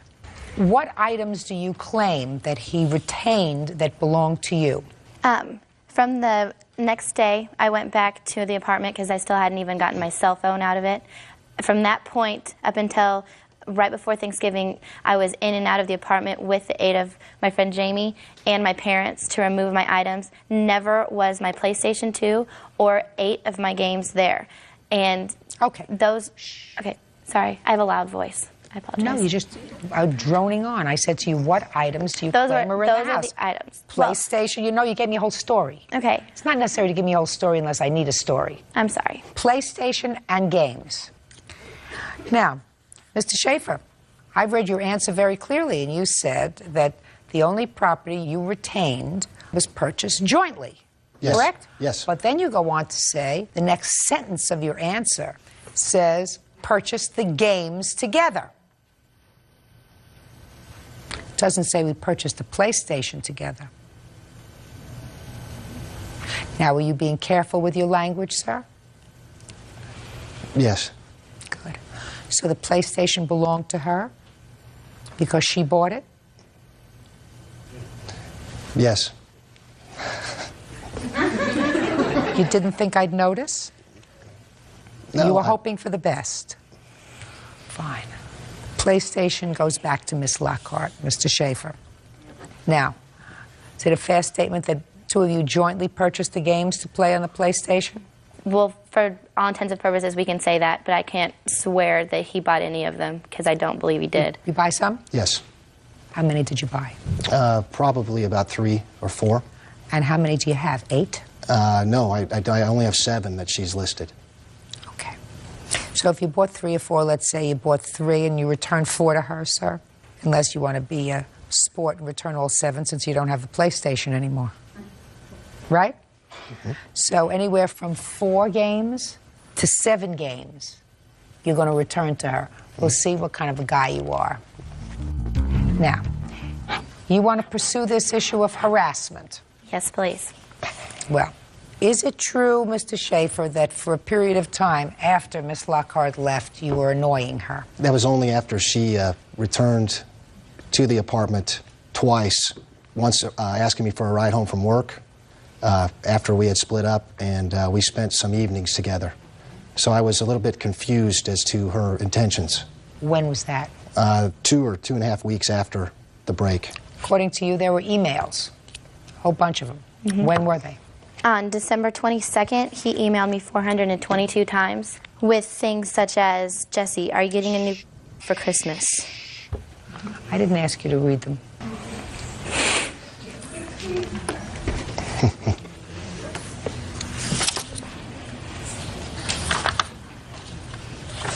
The numbers that I've circled on each of those pages are how many times that particular email was sent to me. One was sent 171 times in a row. Others were sent just once. They were all sent on the same day. Yes, they were. December 22nd, December 23rd, he was having a bad day. That wasn't the only bad day, Your Honor. You were having a bad day, Mr. Schaefer? Yes, ma'am. I got it. Could we talk Ms. about some of Lockhart, the other bad days he's had? What are other bad days? One of the bad days, he followed me from my work to the gas station and tried to run us off the road she was driving. Another bad day, he called my cell phone 71 times in a period of 4 hours. What was that, before or after you spent an evening with him? This would have had to have occurred after I'd gotten a ride home from him. When you got a ride home from him, tell me about it. I don't know which job I was working at, but the person who I was working with was unable to take me home, and I wasn't able to get a hold of Jamie, who was the girl I was living with, and I called other people and only got voicemail, so I asked him to give me a ride home. You work in the same store? No, we do not. So you had to call him at his place of business? Actually, I think I called him at his house. Mm-hmm. What had happened is we went a few days without speaking after I moved my things out, and we were trying to reconcile it. Understand, I've been with him for over 2 years at that point, so even though he did do all this to me, I didn't know where my emotions were, and I thought, you know, if you want to be grown up about this is a good opportunity for us to talk, and we went back to his house, we talked for a while, and then she came and picked me up from his apartment, our old apartment. You can't send out mixed messages, Miss Lockhart. I'm sorry. But you know you did. I'm paying for them. You sent out mixed messages. You can't send out mixed messages. Mr. Schaefer, you're going to leave her alone? Yes. You have a restraining order in place now? Yes. Have there been any further contacts? Mm-hmm. What? I still get calls and hang-ups, and I've called him. I believe it's him, because I don't know of anyone else who calls me and hangs up repeatedly. So you called him for what? I called back the number and left a message saying, I will get my phone tapped, and then the police will only have to look to see if it was you that was calling, and then you will have gone against your restraining order and will be put in jail. He still follows me to our neighborhood bar, which is supposed to stay at least 500 feet away from me. And he goes to conveniently the same gas station in our neighborhood, things like that. He text messages all of my friends with stuff about me, and they'll just have to individually get their own restraining orders. Mr. Schaefer, if any of what she says is true, which is difficult to prove here, right, I'm going to suggest to you that you got to put a period and move on. If you feel sad one day and have a couple of drinks at home, you decide to pick up the phone or to go over to your computer and memorialize any of your feelings and these things, it's counterproductive. It didn't work out. It's finito. Over. And all you have to return is the PlayStation. Okay. And between 4 and 7 games. And stay out of her life. Yes, ma'am. Don't send him any mixed messages. If you need a ride home, call a cab. Do you understand? Yeah. Right? Mixed messages are very bad. Men don't understand mixed messages. They understand clear. This is wood. This they understand. They don't understand soft stuff, Miss Lockhart. Do I make myself clear? Good. Thank you very much. That's all. Parties are excused. Step out, please. He's put me through hell. Spitefulness or vengefulness, He's been a complete jack. you know, it wasn't a bad deal when we were together. He says that he knows that I was gallivanting with another man. Things went sour, and unfortunately, this is where it ended up. I hate men. And now the next case. All party in the matter of Eldridge versus Eldridge. Step forward, please. Truck driver Johnny Eldridge is suing his brother, Tommy Eldridge, for an electric bill. Tommy is countersuing for non-payment of services rendered. Mr. Eldridge, the defendant is your brother, and according to your complaint, you made a loan to him for an electric bill, a couple of $100s. He refuses to pay you back. Your brother says it was really a helping hand, there was never a loan, and he is counterclaiming because he said he did a whole lot of work for you around the house for which he was never compensated. Is that right, sir? Yes, ma'am. When did you pay this electric bill for him? September 14th. Why? I feel sorry for him. Tell me how it came about that you even knew he had this electric bill problem. Well, out of my father's house the day before, on the 13th. You were at your father's house? Yes. The two of you? Yes. And that afternoon, I get home, and he's called, wanted to borrow money to pay his electric bill. And I said, I don't know. Well, what did he say to you? He said his girlfriend has left him, so he has no money. Judge Judy continues in a moment. You erected a fence on each side of the backyard. With his help. Then you did brakes for a truck. I sit down to do that. You're a hustler, Mr. Eldridge. Real cases, real people. Judge Judy. Johnny Eldridge says his brother, Tommy Eldridge, owes for a loan to pay his electric bill. Tommy says the money became an issue when he refused to rent a hotel room for his brother and his mistress. Go ahead. So that next day, I called him up and said, Tom, I'll pay your electric bill for you. So when can I have the money back? He says, I'll give it back to you when my mother-in-law gets back from the coast. When his mother-in-law gets back? Or no, his girlfriend's mother, because she owed him some money. All right. When his girlfriend's mother straightens up, he'll get straightened up and he'll give you back your money. Right.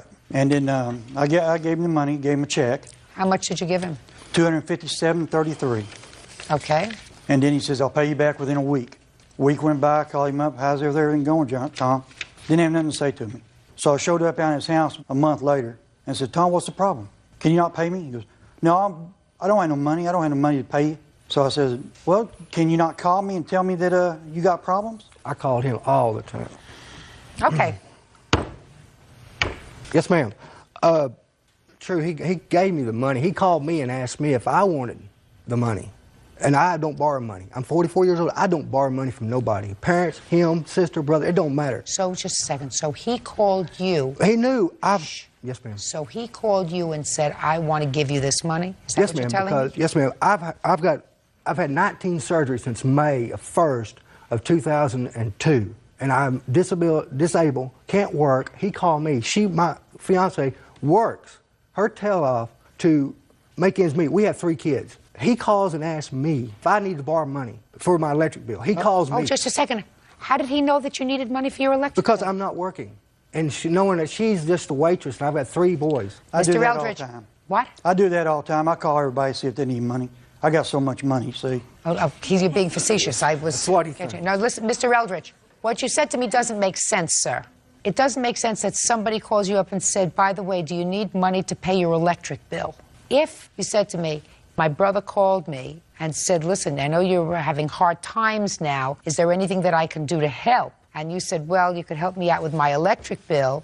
That sounds normal. But when you say to me, he called you up and said, listen, I want to help you out by paying your electric bill, that doesn't make sense, Mr. Eldridge. No, he told me I have some work to do for you. I have a whole list of stuff at work I've done for him that we agree on a price. We would not be here in this courtroom today on October 8th. He calls me and asks me if I would go to Holiday Inn in Weatherford and get a motel room for him and a girl. He's got a beautiful wife that he's been married for 10 years to. And I told him I would not do that. The next morning, he come beating on my door and jumped my tail and said, I'll see you in court. Then I get this certified letter. It says, I'm responding to your countersuit. F you. I'll see you in court. Mr. Eldridge, could we get down to the $257.33 for the electric bill, sir? Yes, ma'am. Judge Judy continues in a moment. Now, I listened to what you had to say, and I read your answer. And your answer says, he paid the electric bill in September. I figured we were even because of all the work that you had done for him. Right. And then you turn around and counterclaim for $1,020. Yes, ma'am, I did that because... Well, $257 here and $1,020 here. How do you write here, I figured we were even, and then turn around and sue him for 4 times as much money? Because he don't consider all the work I did for his wife, him, on his son's car that he won't take to the shop and have fixed. He calls me to come and have it fixed. So what? Well, because I'm not working, and that's what he does. Mr. Eldridge, did you have an agreement with regard to the projects that you did to the house that you were working for him? Yes, ma'am. We had a certain price. Oh, let me see your agreement. Yes, ma'am. Had a certain price, and he never, ever paid me what we agreed on. Just a second. I want to see what he agreed on. Are you getting disability, sir? No, ma'am, I'm not. Yes, he is. No, I'm not. I've been denied twice. I have an attorney. Did you? Oh, okay. So you applied for disability? Yes, ma'am, I have. And when were you injured? In May? May 1st, 2002. When did you do all this work for your brother? Before or after that? During it. That's why you didn't get disability, Mr. Eldridge? No, ma'am, it's not. Well, let's see. You say that during the time that you were seeking disability, that you couldn't work, you erected a fence on each side of the backyard. With his help. Hanging a Venta hood for an agreed price. Changing a starter in a Camaro. Then you did brakes for a truck. I'll sit down to do that. You're a hustler, Mr. Eldridge. You pay your brother back the electric bill, $257.33. Your counterclaim's dismissed. That's all. Parties are excused. You may step out. Frame. Parties have been sworn in, Judge. You may be seated. Ladies, have a seat, please. Mr. Caroselli, according to what I've read in your complaint, you responded to an eBay sale of a jet ski. Yes, ma'am. That was placed by Mr. Brain. And you traveled to where he was, you purchased it, and when you got the jet ski home, you had it examined by someone who told you that it was not functioning. It had been immersed in water and it was not usable. You then stopped payment on the check that you gave to Mr. Brain. Mr. Brain subsequently contacted the authorities. You were arrested, and you made an agreement that you would pay out the $1,700 or the $1,800 that you had agreed to pay because it was under threat of going to jail. Now you want that money back, plus punitive damages because you say you still can't use the jet ski. In addition, according to you, Mr. Brame didn't even have title to the jet ski, which he couldn't pass on to you, and you still don't have the title. That's correct. Mr. Brame says you're the scam artist. Okay, so may I see the ad that you answered, please, sir?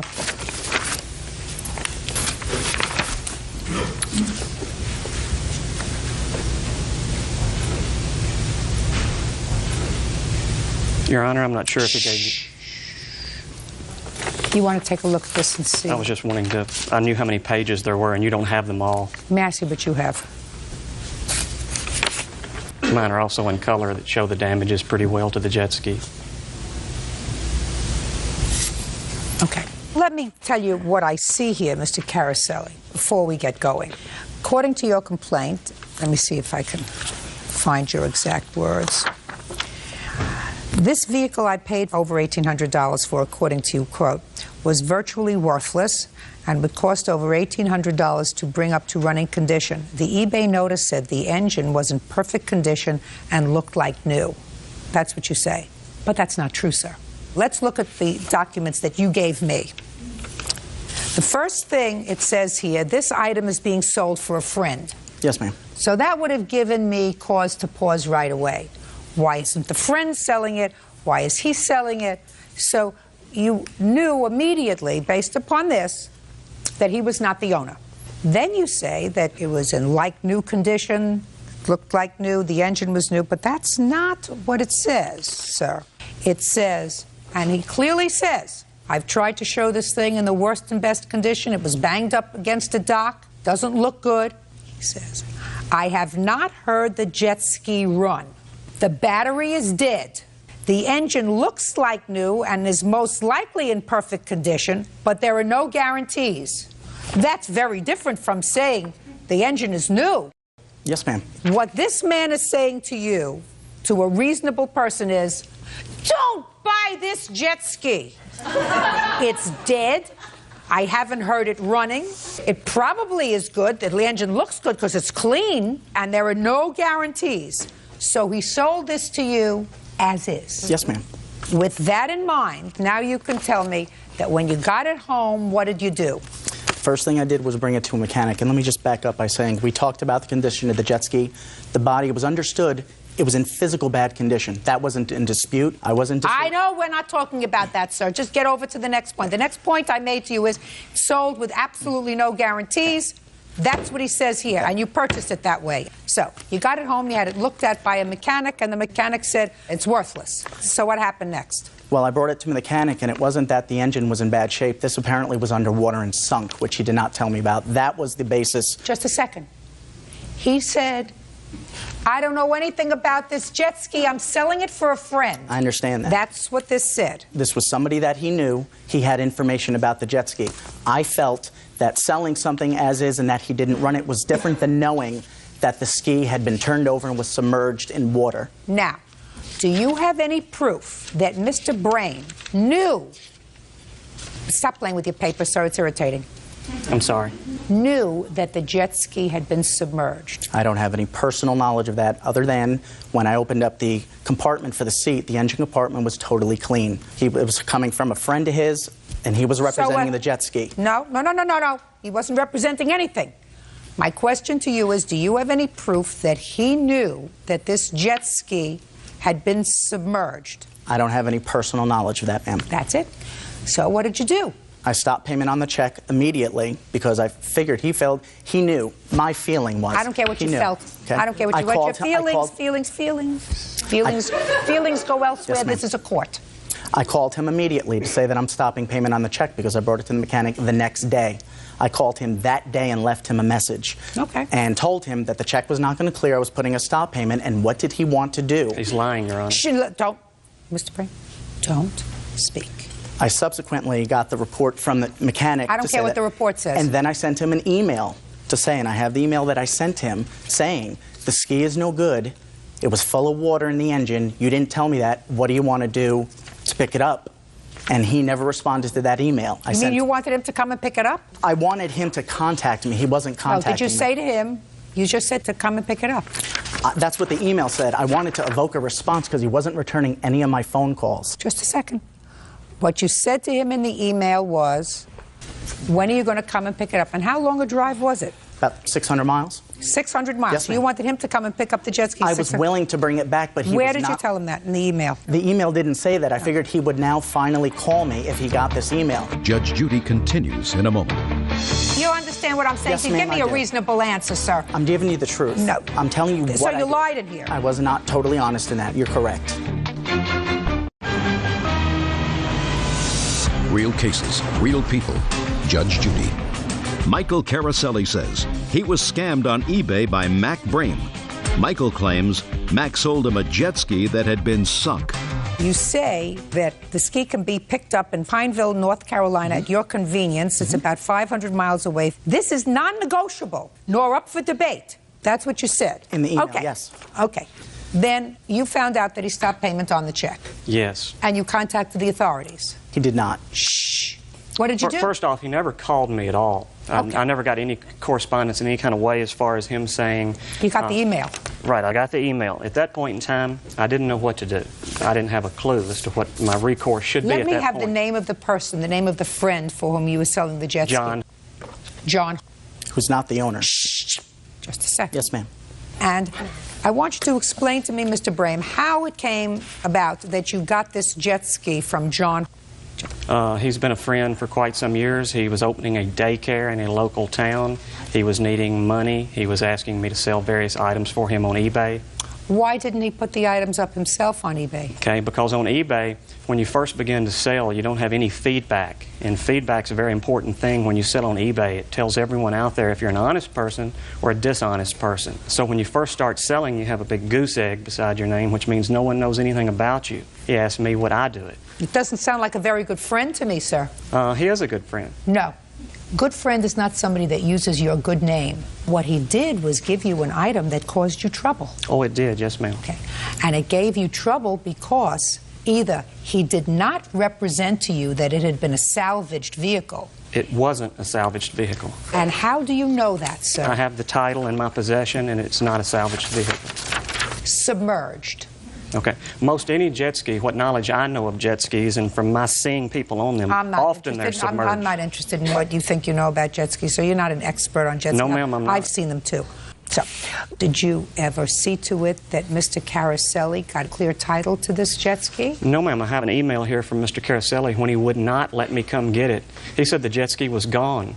Oh, can I see that, He no please? longer had the jet ski. Can I see that, yes, please? Yes, ma'am.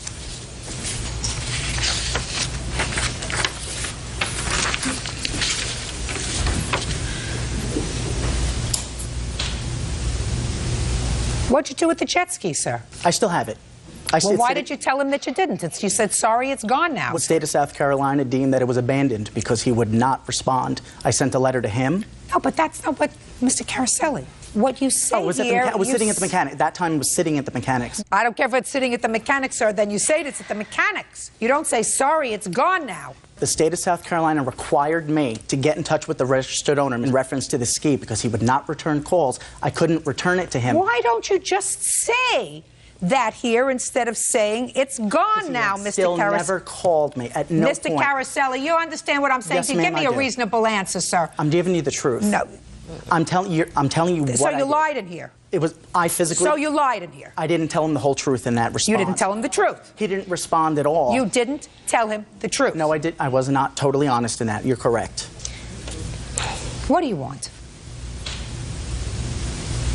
He also lied, and he PayPal'd us. It was an electronic form of payment. He PayPal'd us a $100 deposit for the jet ski to hold it until the next day when he could drive from South Carolina to Kentucky to pick up the jet ski. He informed PayPal that he did not receive the merchandise, so therefore he was able to get PayPal to give him his $100 deposit back because he lied to them and told them that he did not receive the merchandise. Show me.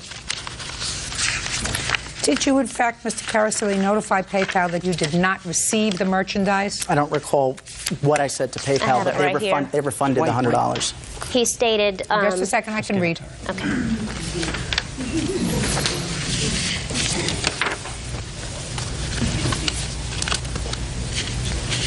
Well, you did say in here, sir, the reason that you're stopping payment is that the seller has never delivered the goods, nor the title. That is correct. Well, he did deliver the goods. You did get the goods. It was my belief that it wasn't what it was supposed to be. Okay. I was disputing the $100 deposit because it was all part of the transaction. Ultimately, you contacted authorities because that's why he was arrested. Is that right? That's correct. And he paid you the money? He paid me the money over several payments where he agreed with the county attorney to make these payments. Okay. Now, what did you do with the money? I gave it to Mr. Your Honor, the check was made out to him. The sale was with him. He told me he was selling it for a friend who owned it, and when I got contacted by the county attorney, I had not heard one word from him since day one. I got contacted 6 weeks later saying they were coming to arrest me. Mr. Brame, do you have the ability now, as we stand here today, to transfer title to Mr. Caroselli to this jet ski? Yes, ma'am, I do. Show me. This title has already been signed and notarized, which I had showed to Mr. Caroselli the day he came, and it's ready for the new owner's signature to be placed on the back. When did you show this to him? The day he was there. I made him a copy of it and gave it to him that day to show him that I indeed had the title and he had all the information. Is that right, Mr. Caroselli? He did show me that title. So if he showed you the title, you were aware of the fact that the owner's name was... Yes, ma'am. Well, what you said was you went into the glove compartment of the jet ski and found paperwork. Let me see if I the can... registration. You said, upon having the jet ski in my possession, I found the registration for the vehicle in the glove compartment. The defendant was not the registered owner. This was never disclosed in the original ad. That may be true, but that's sort of trying to mislead me, sir. Michael Caroselli says fellow eBay user Mac Brame sold him a damaged jet ski. So you were aware of the fact when you bought the jet ski that Mr. was the owner, not Mr. Brame. Yes, I knew that. The point is, after I stopped payment on the check, there was nothing I could do with it anyway. Putting all this aside, I didn't have the title. I had a worthless jet ski. I'm calling him, sending him an email, whether it was fully disclosed or not. He never once got in touch with me, never picked up the phone. I had this thing sitting at the mechanic who I owed money to, and he never got in touch with me one time until I get a letter from a county attorney in the end of August, 6 weeks later, saying, Mr. Brame has now contacted my office. No police report. He never went to the sheriff's department. 6 weeks later, after he's done nothing to contact. Your Honor, that's not true. There's no reports in his area. He never made a report. I don't care whether there's a report or not. You took 11 days to get back to me. This is your email to him. Sorry, it's gone now. Besides, you are not the registered owner anyway to have to claim it. What I'm suggesting to you, Mr. Caroselli, is I don't think you're a scam artist. I think you were really frustrated. I was. And you sent him an email, and you said to him in the email that you sent to him, the engine has been underwater, it's got sludge, it's got mud, you misrepresented. You can now come 500 miles and pick it up at the friend in North Carolina. You can come here. This is non-negotiable or up for debate. You can either accept the ski or pick it up and pay to get it back. Call me Monday and let me know what you decide. And he never called. I used wording Just a second. I wanted to elicit a response from him. He's not a mind reader, sir. He's not Karnak. He wasn't returning. You did the wrong thing, Mr. Caroselli. Your Honor, we did correspond with him. I have a copy of the email where we responded to him. We said at what address and phone number is the jet ski at. We were willing to drive there and pay that $100. I never received this email. Just a second. That's when you responded to us. This is July 24th. Oh, yeah, you received this email, sir, because the next day you responded. July 24th, they said, at what address and phone number is the jet ski? Then I misspoke. Yeah, you misspoke. On the next day, you say you took 11 days to get back to me. Sorry, it's gone now. Mr. Caroselli, unfortunately, sir, you bought yourself an as-is item. Yes, ma'am. And here's the title. Your Honor. It's signed over to you. It's been paid for. Yes, now you have the title. May I say? Yes. It's not even so much the jet ski. I understand with the jet ski, buyer beware and all that. The point is, after all this, the contact with the county attorney.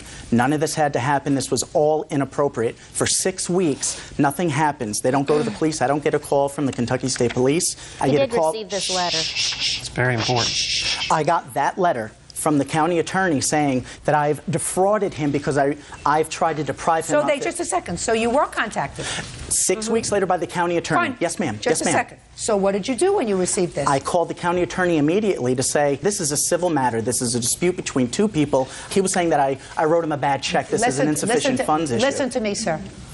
Listen to me, sir. Yes, ma'am. You chose to put him in the position of having to be the active person, the person to go to court and sue you. That was your tactic. Yes, ma'am. And whatever emails that went back and forth, some of which I've alluded to yes, ma'am. Here, he chose to call the county attorney and to say, listen, he now has my jet ski, and he says I have to come and get it 600 miles, and he now has the money. That's not fair. And the county attorney contacted you, and you said he's not getting his money, and he's not getting his jet ski.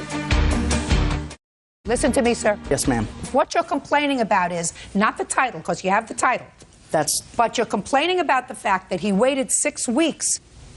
You're not paying attention, Mr. Karras. Are you a lawyer? No, ma'am. Because you say something Yeah, here. he told us he was. Just a second. You say something I here. wrote in the Listen email to me. You wrote in the email. I had it confirmed by 2 different watercraft mechanics that without a doubt the ski was underwater and you failed to disclose it. Except this is true. I practice law as well. It is a violation of the law to sell a vehicle of any type without full disclosure. So you lied to him when you said to him... I wanted to elicit a response. Well, here's your response. You have the title, you have your jet ski, the rest of you... Out of White versus Zeiss. Parties have been sworn in, Judge. You may be seated, sir. Have a seat. Mrs. White, you weren't present on New Year's Eve when your son was injured, so I'm going to ask you to have a seat, and I'll get to you in a moment. Mr. White, it is your claim that Mr. Zeiss assaulted you last New Year's Eve. Yes, ma'am. And caused you some serious injury. You want him to pay for both your medical bills and your pain and suffering. Yes, Your Honor. Mr. Zeiss says that you started this confrontation and that he was merely defending himself. That's your defense? That's correct. Okay. How old are you, Mr. Zeiss? I'm 19. How old are you? 17. You go to school? Yes. What school? Anderson High School. And you, Mr. Zeiss? I'm out of school. Well, what do you do? I work. For whom? A moving company. How long have you been working for a moving company? About a year. You work full-time? Yes. Did you know each other prior to New Year's Eve? Yes, Your Honor. From where? I just know who he is. We weren't friends or anything. Where did this happen? It first started off at my friend Greg's parents' house on New Year's Eve. During the day, we were over at his house just getting ready to go down to his apartment when the defendant and his witness showed up. They began asking for money to assume to go Just a second. Don't assume anything. Okay. Who was asking for money? The defendant and his witness. Both of them? Yes. Let the record reflect that the witness is shaking his head yes, that they were asking for money. No. That's very good. That's interesting.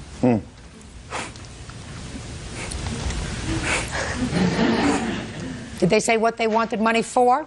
No, they didn't. And this was during the day? Yes. Anybody drinking? Anybody using drugs? No, ma'am. All right, so you said you didn't have any money?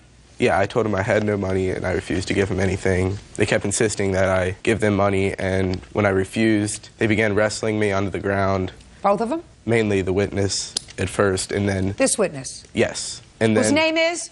Jimmy. What? Jimmy. Jimmy. Do you have a last name? Morgan. Morgan. Yeah. How old are you? 23. What do you do for a living? Work at Frisch's. What is that? It's a restaurant in Cincinnati. How long have you worked there? About 4 months. Who do you live with? I live with my girlfriend. For how long? About a year now. Just the two of you? Yes, ma'am. What were you doing out New Year's without your girlfriend? Hey. Hey, no, hey. The hey is not an answer. What were you doing out New Year's without your girlfriend? She was with her family. She was with her mother and father. Why weren't you together on New Year's Eve? That's a date night. I mean, we was together earlier, but she had left and Why did she leave, Mr. Morgan? She went to over her mother's house. You're not welcome over there? Oh, yes, I was, but... Well, you think that you're going to have a happier New Year's Eve with him than with your girlfriend? No, ma'am. Were you just wrestling around with Mr. White? I mean, he didn't want to push me on the ground, like... He pushed you? Yeah, he was... Look at me. Look at me. Before he pushed you on the ground, tell me what happened. This guy, he was trying to buy some ecstasy pills. He's trying to buy drugs? Yeah, he was trying to buy X. And like I told him, I ain't got it. I'm an athlete, I play football, you know? And like, he just kept on pressuring me and like asking me. Then like, he had pushed me. Then I was like, I pushed him back. Then like, you know, he pushed me again. I feel and like, that's how we started wrestling and stuff. Okay. Now this is at Greg's house. Right, at his mother's house. Did you leave Greg's house before he did or after? No, I left before him. Like, as soon as, like, the guy, like, broke it up, like, I think Greg, he, like, pulled him off. Then, like, I just got up because I had mud out, like, all over me. We was in the mud. Like, I just got up and just left. And what time was this, Mr. Morgan? It was, like, early in the day. I think it was, like, around, like, 4, maybe. And what were you doing? I wasn't present at that time, the first time. Well, I was there, but I wasn't involved in that. I was talking to some other friends. I was there for the second part of it. From Greg's parents' house, where did you go? We left and went to Greg's own apartment. Who went? Me, a few of my friends. How many friends? I believe there were 4 of us or 5 of us. And you went over to Greg's too? Yes. What time? Probably about 10 or 11, maybe. At night? Yeah. Yes. Yes. Don't you have a girlfriend? I didn't have a girlfriend at that time. Oh, but you had a girlfriend. Yes, ma'am. So you're not with her a whole day and an evening. Who are you going to kiss New Year's? Him? No, ma'am.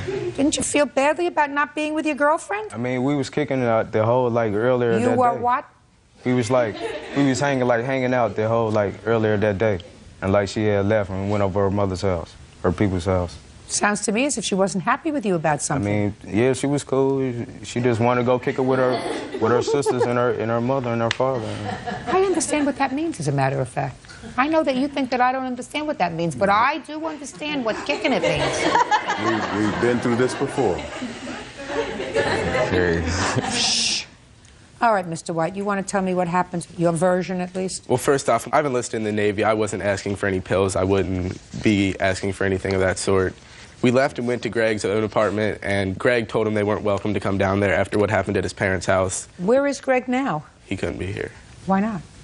I'm not sure. He wasn't at his apartment when this happened. Where was Greg when this happened? He was on his way down. He had to pick someone else before he came down.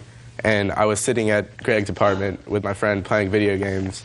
When I got up to use the restroom, the two of them showed up unwelcomed and came in. When I walked out, they immediately saw me there and came up to me. I kept trying to walk away when I was thrown into a wall, and the defendant spit in my face. Which one? Matt.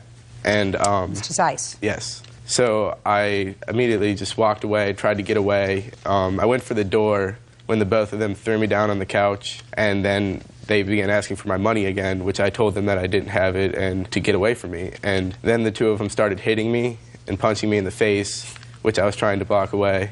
And then ultimately, Mr. Zeiss turned around and kicked me in the eye. I have pictures. And, okay, and that's how you were injured? Yes. Now, you're dying to tell me something, Mr. Morgan. Like, so look at me. When we got there, this guy was drunk, slobbing on himself. Greg told us. That's not true. Mr. White. We was invited because Greg called and told us to bring a 12-pack of beer to his house to meet us there. I don't know what kind of world he's living in, but we get to Greg's house and he asks us, can you give me some X pills? Can you give me... He was asking him first. You know, I don't mess with that stuff, and he kept asking. You know, like, I feel like insulted, because, like... One at a time, please. Okay. And we was trying to have a good time, you know, hang out, and he kept asking us. Finally, he comes up and says, here's $100. You come across any, you know, just bring it back, whatever. And he comes up and he's drunk and he's asking, you know, if we found anything. And he's you know, we're all drinking a little bit, and he starts going crazy, like, you know, swinging and throwing beer bottles and stuff, man, you know. And why would a bunch of guys choose to stay together New Year's Eve instead of be with their girlfriends? No, it wasn't nothing like that. What? It wasn't nothing like that. Nothing, it wasn't like what? I mean, I don't understand why. I mean, he doesn't have a girlfriend. You don't have a girlfriend, I assume? Not at the time. You live with somebody. Judge Judy continues in a moment. I went to the doctor and they took x-rays and they found out it was fractured. Probably don't remember how it happened because you was on drugs. That's not true. You're not talking to him, are you? Real cases, real people. Judge Judy. 17-year-old Daniel White says he was beaten up on New Year's Eve by Matthew Zeiss. Matthew claims Daniel was trying to score drugs that night. Okay, let me see your pictures, let me see your medical bills, let me see your police report, let me see all your stuff. Your Honor, I mean, they were out looking for trouble that night. I think that you were probably all out looking for a little bit of trouble. I have records here of them having previous felonious We might have been out looking for trouble, but he was out looking for X pills. That's not true. Come on, dog, don't laugh. Quiet. Those right there, Your Honor, are just previous things that he's encountered. That's why I wanted nothing to do with them that night. How'd you know previous things that I've encountered? Well, one of the things... You don't even know me like that. Everyone knows. Come on, everyone does. Mr. Zeiss, what they're giving me is a court view 2000, which indicates that you've got some history with your temper.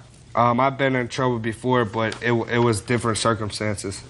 Well, I got a lot of different circumstances. Are you talking about the charges? My past history?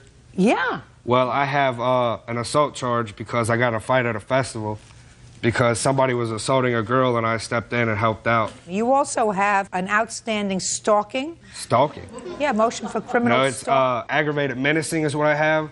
I got that because I was charged with a felony too, because felonious assault for fighting. And in order for that to get dropped down, I had to plead out to an aggravated menacing charge and an assault 1, misdemeanor 1. So I wouldn't have a felony 2 on my record. So how many times have you been arrested, Mr. Zeiss? Twice. Nothing major. Well, the assault was pretty major, sir. You had to take a plea so you wouldn't have a felony. And if you were charged with a felony, that means the injury that you caused was serious. It wasn't a serious injury, Your Honor. Wasn't? No. You mean they made a mistake? I think they overcharged me. That's what they all say. You had a pelvic fracture 3 weeks before this, sir? Yes. How did that happen? I was experiencing pain in my lower thigh, and I went to the doctor, and they took x-rays, and they found out it was fractured. They could have very well further injured that, too. Come on. Probably don't remember how it happened because you was on drugs. That's not true. You're not talking to him, are you? No. So this injury happened, Mr. White, because during the course of this scuffling around with the two of them, he kicked you in the eye. Yes. Is that right? Yes, Your Honor. Now, when you were scuffling around with them, Mr. White, tell me what you were doing. I was trying to free myself and just get away. I wasn't aggressing towards them in any way. I was just trying to merely escape myself. When did you go to the hospital? The day after. I spent all day in the hospital. Could you explain to me why you waited until 5 days later to amend your statement that said that complainant states that after he refused to give the known suspect his money, they began punching him, kicked him in the eye, whereupon he gave them listed currency? Yes. Can you explain to me why you didn't tell that to the police the same day as you went to the hospital, which was the 1st of January? I did tell them that, Your Honor. No, this says supplementary narrative. That says on the 5th of January. I told them the night we went that I was robbed also. Do you have that report? I don't see that report. It should be all in the same report, Your Honor. Well, you can show it to me, sir. I'm going to give you back the packet that you gave me. Here you go. Yes. Your Honor, when he came home New Year's Eve and I saw his eye, we went to the police department that night. We left right then and went to the district. They took pictures, took a report. But I don't have that report. It's listed as robbery here. A robbery, a felony, report. 2nd degree. We went to the police department that night and filed this report, not 5 days later. Did you go back to the police on the 5th of January? No, unless that's when I got the police report. Oh. But it says January 1st is when the police took the report, right here. Thank you. The police, when they took the report, he said he should be seen at the hospital. Okay. So that's why we went then the next day. Now, what happened when you were taken into custody, Mr. Zeiss? I was never taken into custody. Did you speak to the police? No, ma'am. Never? No. Did you pursue this matter with the police? No, we didn't. I spoke with his family, and they were begging us not to press charges because of his previous record. He would have been away for a while. They said they would pay the medical bills and any further damages that were required. Who did you speak to? I spoke to his mother and his stepfather. You did or your mother did? I did and my mother did. You did. You have a stepfather? Yes. Who lives with your mother? Yes. You know about a conversation that they had with the White family about not pressing charges in this case? It's not an answer. That's very easy for me to find out. They may have talked. Don't tell me may. That's something that you would know. He knows. Mr. Zeiss, listen to me very carefully. That's something you would know. That's something that your mother and your stepfather would have had a conversation with you about. Well, Do you I understand? know I didn't agree to. I didn't ask you what you agreed to. I didn't ask that. Yeah, they may have talked on the phone, yes. Don't say may, because it's very easy Probably, for me to find out. most likely, they have talked, yes. When you spoke to your parents, I assume you had a family discussion about what happened New Year's Eve. Is that correct? That's correct. When? I think it was the day after. Or it might have been a few days after. How do you think they found out what happened New Year's Eve? Because I told him, because when he gave us $100 to buy drugs, he flipped out at the end of the night, and that's when we got in the confrontation. I didn't get a chance to give it to him, because I don't need his money. I have a job. So I called Greg, and I told Greg to bring him to my house so I could give him his money. And he came to my house, and I gave him his $100 back. Just a second. And you did that before or after Mrs. White spoke to your family? Before I contacted him. No. My friend Greg brought me over to his house to speak with his family because he told his mother and stepfather about it, and they were upset about it, and they wanted to resolve this. And Matt was present at the time when I spoke with his family. They agreed to pay the money that was taken from me, and then they also agreed to pay the medical bills. To you? Yes, and to my mother over the phone. If we was going to take money, why would we turn around the next day and give it right back? If we was going to take money from somebody. You know, when I spoke to Mrs. Zeiss, she begged me not to press charges because she said that he was on probation for 5 years. If we pressed charges, he would automatically go to jail. She begged, and she said, we'll pay your hospital bills, we'll give you back your money that, you know, and his mother gave Daniel $100 that they took. Not him, his mother. I'm just curious. Why didn't you sue his parents, since they were the ones who made an agreement with you to pay you the medical bills? Because she told me Matt got a job, and he just got the job in February. He hasn't had that job a year. Because she told me over the phone. She said, Matt's finally got a job, and he will start paying you. All right, Matt. March 1st. Shh, just a second. You said you'd been working for this moving company for a year. Well, I'd go in and help out. I wasn't working full-time for a year. I just started working full-time, but I'd go in a few times a week and help out. That's not what you told me. It's been a year since I've been with the company. That's not what you told me. I told you I've been working for a year. I have been with the company for a year. His mother said he just got the job a month ago. It's easy to find out. I want to tell you, I really went back and forth. Now I'm ready to rule. You assaulted him. You'd had too much to drink. You'd been drinking all day. I didn't. See that? There was no need for that. Well, I didn't take pictures. No reason. You didn't take pictures? You should have. And the reason the White family didn't press charges against you is because you got a lot of trouble here with the courts. And there is no question that if you were on probation on an assault, even a misdemeanor assault, and if you got busted again for a felony, you were going to state prison. No question. So I absolutely believe Mrs. White when she says that your family begged them not to pursue this and agreed to pay the medical bills. Now, how much were the medical bills? Well, Your Honor, the hospital bill, my portion, because my insurance paid a bit of it, was $760. And then I have the doctor's bill, which they called in a specialist to look at his eye, and I haven't received the doctor's bills. There was 5 doctors that looked at him that day. And we have to take him back in 6 months to have his eye rechecked. You still with the same girlfriend? Yes, ma'am. Sit down. I hope she rethinks her position. Well, Mr. Zeiss, you were very, very fortunate that the White family didn't pursue this because she could have been doing this as a prison hearing. You understand me? Yes, ma'am. All right. Judgment for the plaintiff in the amount of $2,000. That's all. Parties are excused. You may sit in the matter of Jones versus Callahan. Parties have been sworn in. Judge, you may be seated. Gentlemen, have seats. All right. This case is a little complicated, so let me go through the facts as I understand them. This is your brother? Yes, ma'am. For some reason which is unimportant at this moment, you went to jail. Yes, ma'am. And you had a car. Yes. The car was towed when Yes, you were ma'am. incarcerated. According to the complaint, your sister, who had formerly dated the defendant, asked the defendant if he would pay the towing charges on the car and the impound fees on the car, and that when your brother got out of jail, he would repay him and he would give him the car back. Yes. Your brother got out of jail, and the defendant, stop playing with your papers, pay attention, because maybe I'm getting something wrong. Your brother got out of jail, and the defendant, according to you, refuses to return the car. Yes, ma'am. He refused to return any phone calls. The defendant says that he did return the car, and he is counterclaiming. He says that you, Mr. Jones, stole a gun that belonged to him, and that you, Miss Jones, have a large screen television set that belongs to him in your home. Is that right? That is correct. And you want to be reimbursed for the towing fees that you paid for his car, right? Correct. Okay. Do you understand that? No, but I'm waiting to see it unfold. Okay. Well, I tried to simplify it. It was really very... Okay. When did you go to jail, sir? November 1st of 2001. How long were you there? I was there for 4 months. Okay. And you called the defendant. Were you still dating at the time? Yes, we were. What did you say to him? I asked him if he would get the car out of impound for me because I could not afford it, and that we would pay it back as soon as my brother was released from jail. And what did he say? He said fine. How much were the impound fees? $538. Now you tell me your version of the conversation that you had with her about getting the car out of impound. She explained to me that while her brother was in jail, that I would be able to get the car out of impound in replace of the stolen gun. No. Look at me. Look right here. She called you and said what? She called me and told me there's a note here saying her brother will give you the car because of the stolen gun.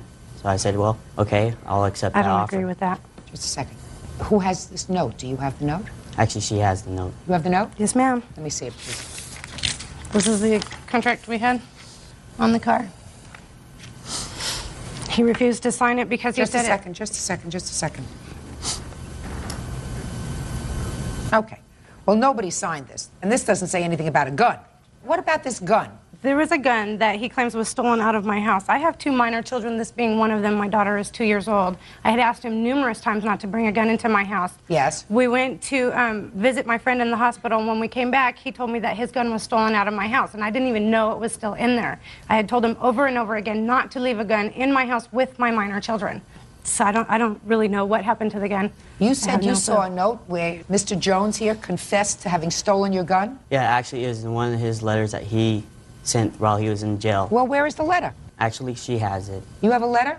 I don't have any with me. I have just... Did you get a letter from your brother with regard to a stolen gun? My brother sent me a letter saying if it was possible for me to please get out his car out of impound fees. He didn't care what I had to do it, to just get it out. I told him then I would ask Jimmy to get the car out of impound for me, and that when Matt got released from jail that he would then pay for the car because I didn't want anything to do I have that information. I'm asking you about a note with regard to his confessing that he stole a gun. No, ma'am. Did you take his gun? No, I didn't. I have talked to numerous detectives as well in this case, and they acquitted me of the charges, and they don't feel that I've taken it, so...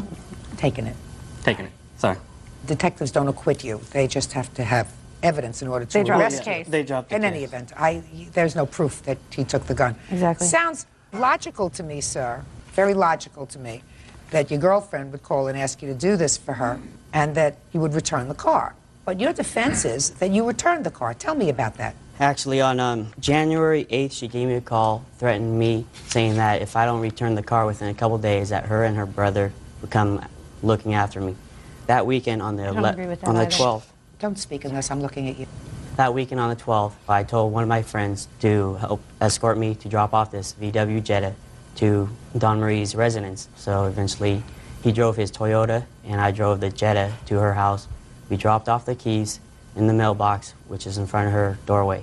And for the reason I did not make contact with her, she has filed a stalking charge on me prior to these occasions. Okay.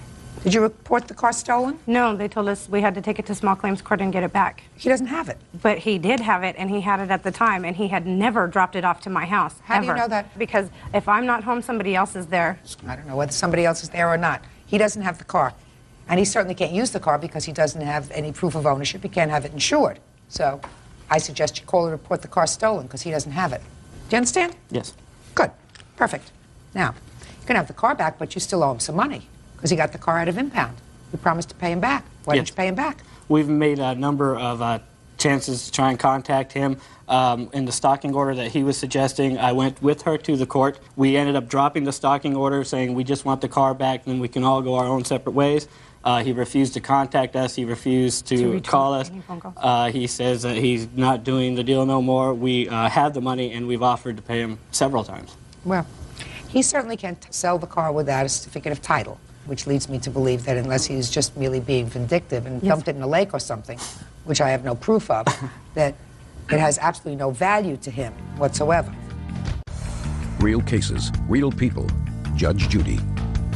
Dawn Jones says ex-boyfriend James Callahan refuses to return her brother's car.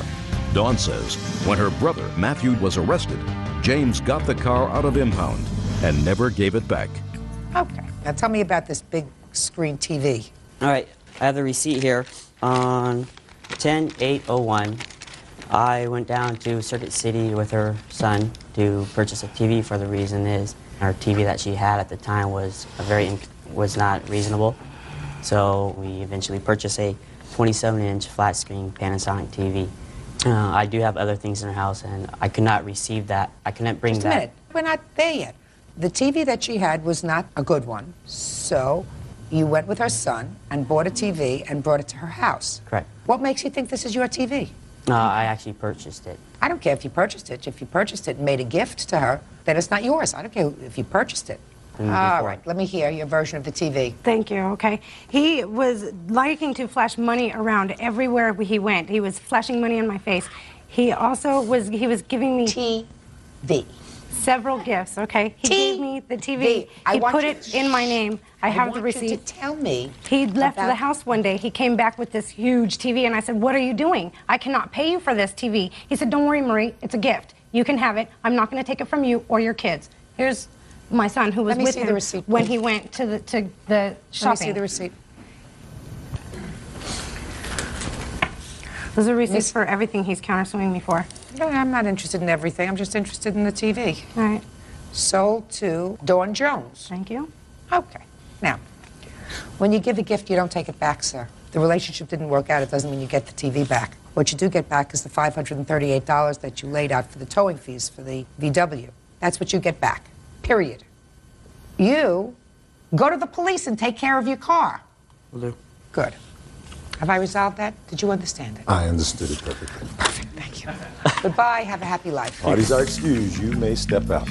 I don't know what his problem is, but he is severely mental. There are certain times where if you're really nice, you let your guard down, people will, intend to take advantage of that. He broke into my house and woke me up while I was sleeping, doing nasty things. She's in distress right now, and she's trying to, make me look bad. He's psycho. He's psycho. And now the next case. All parties in the matter of Bullock versus Green. Step forward, please. 25-year-old student Corus Bullock is suing former friend, 25-year-old student Ernest Green, for breaking his windshield in a drunken fit. Mr. Bullock, the defendant is or was a friend or acquaintance of yours, and according to your complaint, you gave him a ride home from someplace when he was drunk. He went crazy in your car and did damage to the windshield of your car. Is that right? Yes, ma'am. All right, so tell me when this happened. On January 19th, it was a Monday, it was because of the Martin Luther King event that was going on in St. Pete, Florida. Okay, tell me how it came to be that he was in your car. It came to be because I gave Ernest, Mr. Green, a call that evening asking him what he was doing for that day, because I had just met Mr. Green probably about a week before that. And he was like, give me a call sometime and, we'll hang out or whatever. So I gave him a call and I asked him, what he was doing for that day, and he was telling me about the event that was going on in St. Pete. So I asked him, would he like to go? And he was like, yes, we can go down there. Okay, and was he drinking at the time? At the time that I picked him up, no, he wasn't. Well, when did he start to drink? He started to drink on our way to the event because... in the car? Yes, ma'am. And according to you, he was drunk at the time he did this damage to your car. I wasn't actually drunk. I had drunk some drinks, but I was not drunk, Your Honor. I'm going to get to you in a minute. Go ahead. Well, he actually hadn't started drinking until we was on our way to the event. He asked me to stop at the liquor store on our way to the event. And he, he offered, me if I wanted anything I drink. I was like, no, I'm fine, So I was like, we'll stop and get you something. So as we stopped and got him something on our way to the trip, he had started drinking or whatever. What was he drinking? I can't recall the actual name of the beverages. I was drinking cognac. Cognac. Cognac. What time in the morning was this? It was not in the morning. What time was it? It was around 7 o'clock. In the evening? In the evening. And what also, kind of an event were you going to? We went to a parade. Also, Just a second. You were going to celebrate Martin Luther King's birthday? Oh, yeah. I was not drunk. I mean, I'd had some drinks. Pay attention to my question. You were going to celebrate Martin Luther King's birthday, and you decided that the appropriate tribute to Martin Luther King was to drink cognac. Actually, just pay attention to my question. The appropriate tribute to this leader was to drink cognac on your way to the parade. No, actually, that wasn't it. Actually, Mr. Bullock had a couple drinks earlier, too. I'm talking about you. Hold on, Your Honor, that's a false statement. I didn't have anything to drink. Just a second. Yes, ma'am. I'm talking to him. Now I'm not talking to you anymore. Let's get to the windshield, please. Yes, ma'am. Earlier that day, I got a call from one of my other friends who was telling me that he was throwing like a little private party at an after-hour event.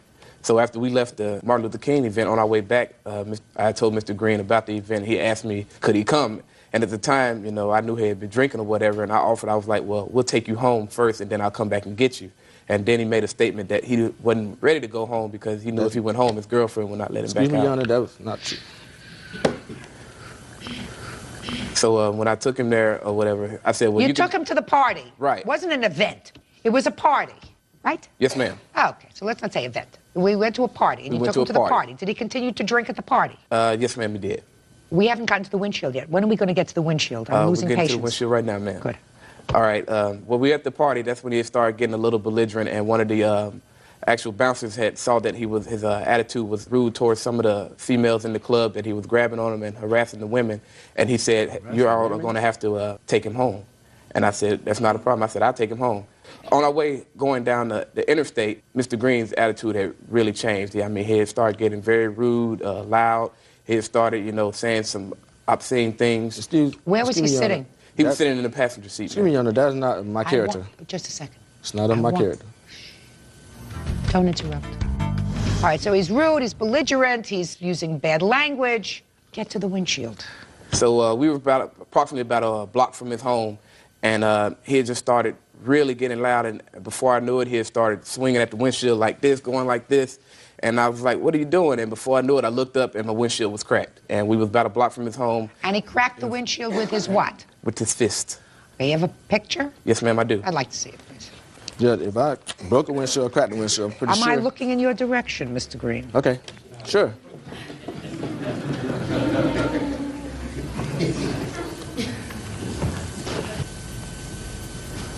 What time was this that you took him home? It was about 12:30, almost going on 1, about a quarter to 1.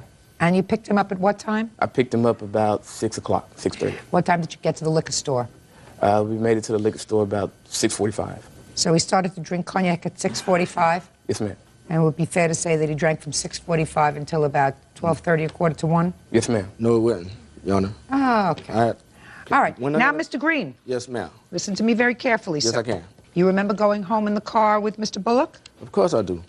Good. Tell me what happened. No kind of way was I out of sync. Yes, I had some drinks, but that's no kind of way to say that someone's drunk. Let me ask you this. You're at the club, and everybody is having a good time at the club? We all had a good time at the club. Great. So. Great. But no kind of way did I act out of character. Okay. So. Did you ask Mr. Bullock to take you home at about 12:30 or a quarter to 1? Yes, I did ask him to take me home. Tell me what you said to him when you asked him to take you home. Well, I felt myself getting a little bit out of sync. What does that mean, out of sync? Out of sync means when you have one too many drinks, then you're just ready to go home. Okay, so you felt as if you had too much to drink. Yeah, exactly. So I have that kind of judgment. So, I mean, that's how I know no kind of way could I have broken his windshield. Shh, I didn't ask windshield yet. I'm not there, Mr. Green. So it's your testimony that you're at the club, and you were drinking at the club. Of course I drank. And that you felt as if you were a little out of sync. Exactly. So you said, "Would you please drive me home?" Exactly. Because you were being responsible. Exactly. Is that right, Mr. Bullock? No, ma'am, that statement is false. Of course, it's false. Are you suggesting to me, Mr. Green, that the proprietor of this club didn't ask that you leave? I never had anyone come up to me saying, "I want you to leave." You weren't behaving in any way that was irregular, a little bit high or a little bit inebriated at the club? Well, a little bit intoxicated, of course. That's the reason why I was ready to go home, of course. But I don't. So you were out of acting character. a little bit drunk? No, I'm not drunk, of course. When you're drunk, you're like falling down or something on the floor. I was not drunk. Not everybody falls down on the floor, sir. Some people are drunk and they continue to stand up. I know See, what I'm I drunk. find unusual, Mr. Green, is if you're at the club and you're drinking and you're having a good time and you're really not drunk and you're dancing and everybody else is staying at the club, it takes a person of very strong character to say, "I've had a little too much to drink. Would you please drive me home?" You don't believe that can happen? It can happen. Okay. Unless there's a broken windshield. Go ahead. I don't exactly know how the windshield was broken. I think that Mr. Bullock may have went out somewhere else after he dropped me off and something happened to his car and he's trying to pin this on me. And he's just blaming it on I you. believe that might have been what happened, but I break a windshield. What reason would I have if someone I just met to break their windshield? Especially someone who has been very nice to you. Gave you a call, said, "Come on, let's go spend the day. We'll go down to the parade, then you can come to a party with me afterwards," right? That is correct. So you think that someone who acted like a person who wanted to be your friend would drop you off and then something would happen to his windshield and then he would say to himself, "I'm going to blame Mr. Green for this." What other reason would I have to come on this show and prove myself if I knew I was guilty? It's possible, Mr. Green, that you don't remember breaking his windshield, that you were so drunk you don't remember. Well, I just explained to you that I wasn't drunk. Of course you were drunk.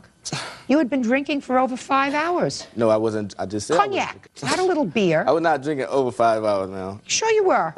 You be in a hospital, you drink for over 5 hours. You be in like intox or something. Well, that's what we're saying, Mr. Green, because after the first 5 or 6, you don't remember. You just want that buzz to continue. What kind of damage was done to your car, Mr. Bullock? Besides the windshield, ma'am, that was it. Okay, and how much did it cost you to have it fixed? The list price was $325. I asked you how much it cost you to have it fixed. I only paid $144.45. All right. Mr. Green, just add this $144.25 to the cost of the bottle of cognac. Judgment for the plaintiff. That's all. Be on the calendar in the matter of Vickers versus Ruffin. Parties have been sworn in. Judge, you may be seated. Folks, have seats, please. Mr. Vickers, it is your claim that the defendant, who is your former girlfriend, vandalized your car, which was being driven by your present girlfriend. Is that right? Yes, ma'am. You didn't see this. You didn't witness any of this. No, ma'am. So let's see. What date did this occur? It happened on August 2nd going into August 3rd, probably about 12:30 or so. So I guess August 3rd, 2001. And according to your complaint and the defendant's answer, you and the defendant have a child together. Is that right? Yes. A boy? Yes. How old? He's 3. And you live in different states? Yes. The defendant had driven to where you live with your son for the purpose of talking and you spending some time with your son. Is that right? Yes, ma'am. And she drove down to where you lived on August 2nd. Yes. According to you, you stayed home for the day, spent some time with your son, but when he went to sleep, you left him with his grandfather Yes, ma'am. and went out Yes. for the evening. Right. I assume at some point you saw your present girlfriend. Yes, ma'am. This is the present girlfriend. Yes. And at some point you exchanged cars with her. You took her car, she took your car because she wanted to drive your new car. Yes. And then you came home. Yes, ma'am. About what time did you get home? I probably got home about 1 a.m. But you were alone. I was alone, yes. And what happened when you got home? When I got home, I was driving another vehicle. So the defendant wouldn't have recognized me because I was in a car that she wasn't familiar with. I drove down my street and I saw someone sitting on my front porch, but I didn't know who the individual was sitting on the front porch because I hadn't been expecting anyone. I made a right-hand turn, drove down a little bit, turned around and parked the vehicle, got out of the vehicle, and walked up to my house. And when I walked up, I recognized that it was her. She asked me where our son was. I told her that he was inside with his grandfather. She made a couple statements about how can I go out and leave my son with his grandfather when she drove all the way from Cleveland, Ohio to bring him with me. But the purpose of my leaving out was just, I was only out probably for a half hour or so. My father was there. He was responsible for the child at the time, just to take my vehicle and exchange it. And I came right back. Totally unnecessary, by the way. Okay. Totally unnecessary. Not necessary for your girlfriend to drive your car when you have a son who you hadn't seen in how long? Probably4 about months. about 2 weeks or so. 4 months. 4 months. Hadn't seen him in 4 months. Okay. So that was totally unnecessary for you to go out that evening. How long was he going to be there? He was going to be there for the weekend. So for the weekend, you give up the girlfriend, especially the girlfriend who has to have a new car to drive. So you can understand why she's mad. If you don't understand why she's mad, I'm going to tell you that I understand why she was mad. Okay. Okay? Let's start with that. You have an absolute right to be annoyed. You drove down so he could spend some time. You come back, you don't know whether he's gone for a half hour, 4 hours, 3 hours, all Actually, you know I know how long. He was gone about 2 hours, an hour and a half. Probably that long. Yeah, because I was there, and I knew exactly where my son was because I'd spoken to his father. I was in the house, and I'd been there for quite some time. And he was gone. And he was gone, yes. So you were really annoyed, and I really understand that. And if he doesn't, what can I tell you? Okay, so you had a verbal confrontation with her, and what happened? The conversation turned where it became a physical confrontation now. She grabbed me in the collar, ripping my shirt. And I went into the house and called 911 and asked 911 to send an officer out to my home. So as I'm on the phone, I'm continuing trying to keep her at bay from further attacking me. So I hung up the phone from 911 and she continued to come after me. So I grabbed her and I put her down on the ground and she just totally just ripped my shirt off. At that time I got up, she took her belt off and began slinging her belt crazy. I ran back into the house, called 911 again, asking them to hurry up and send a police officer out to my address. By this time, I'm inside waiting for the police officer to come, and she's standing outside. When the police finally arrive, I come out, I tell the police officer what had happened and that I had placed a call. And she told the police officer that she wanted her son. I didn't have any objections to that. I told the police officer that she can have the son. Matter of fact, they could go up and get the child. Was he awake or asleep at Oh, he was asleep. The police officer informed both of us that since this was a domestic issue, that both of us could go to jail and the child would be put into foster care. So at that point, I didn't want that. Yeah. So I just went into the house, and her and the police officer remained outside and talked for a little while. She came back up, the police officer came back up, they went upstairs, got the child, and she and the police officer and the child left. I went back upstairs to go to bed, and that was the last time that I saw her. Okay. Now, who witnessed the vandalizing of your car? Both of these individuals here. Step up, please. Tell me your name. Jacqueline McLaren. All right, Miss McLaren. You're driving his car. Yes. What happened later that evening? As I was driving his car, me and my friend was going to go to a party. It was an after party we were invited to. An after party? Yes. It was later than a normal party. We were outside for a while on the opposite side of the party, on the opposite side of the street. Then we made a U-turn, and as I was getting ready to do a parallel park, a black sedan pulled up beside us. And it was on my driver's side, and the person, Miss Ruffin, was looking at me, and she looked upset. And at first I didn't know who it was, and I was like, you know, who's this person? What's wrong with her? Why is she looking at me? Then I recognized her from some pictures that I had seen. And I said, oh, that's his son's mother. And she just kept looking at us, looking upset, and then she pulled up in front of me as if to cut me off, and then made a U-turn in the middle of the street and took off in the opposite direction. Real cases, real people. Judge Judy. Jacqueline McLaren says she was driving her boyfriend's SUV when it was vandalized by his ex-girlfriend, Alice Ruffin. Jacqueline's boyfriend, Daryl Vickers, is suing for the cost to replace his rear window. All right, Miss McLaren. What kind of car were you driving? It was a Montero, a truck. What color? Silver. That was his truck? Yes. Go ahead.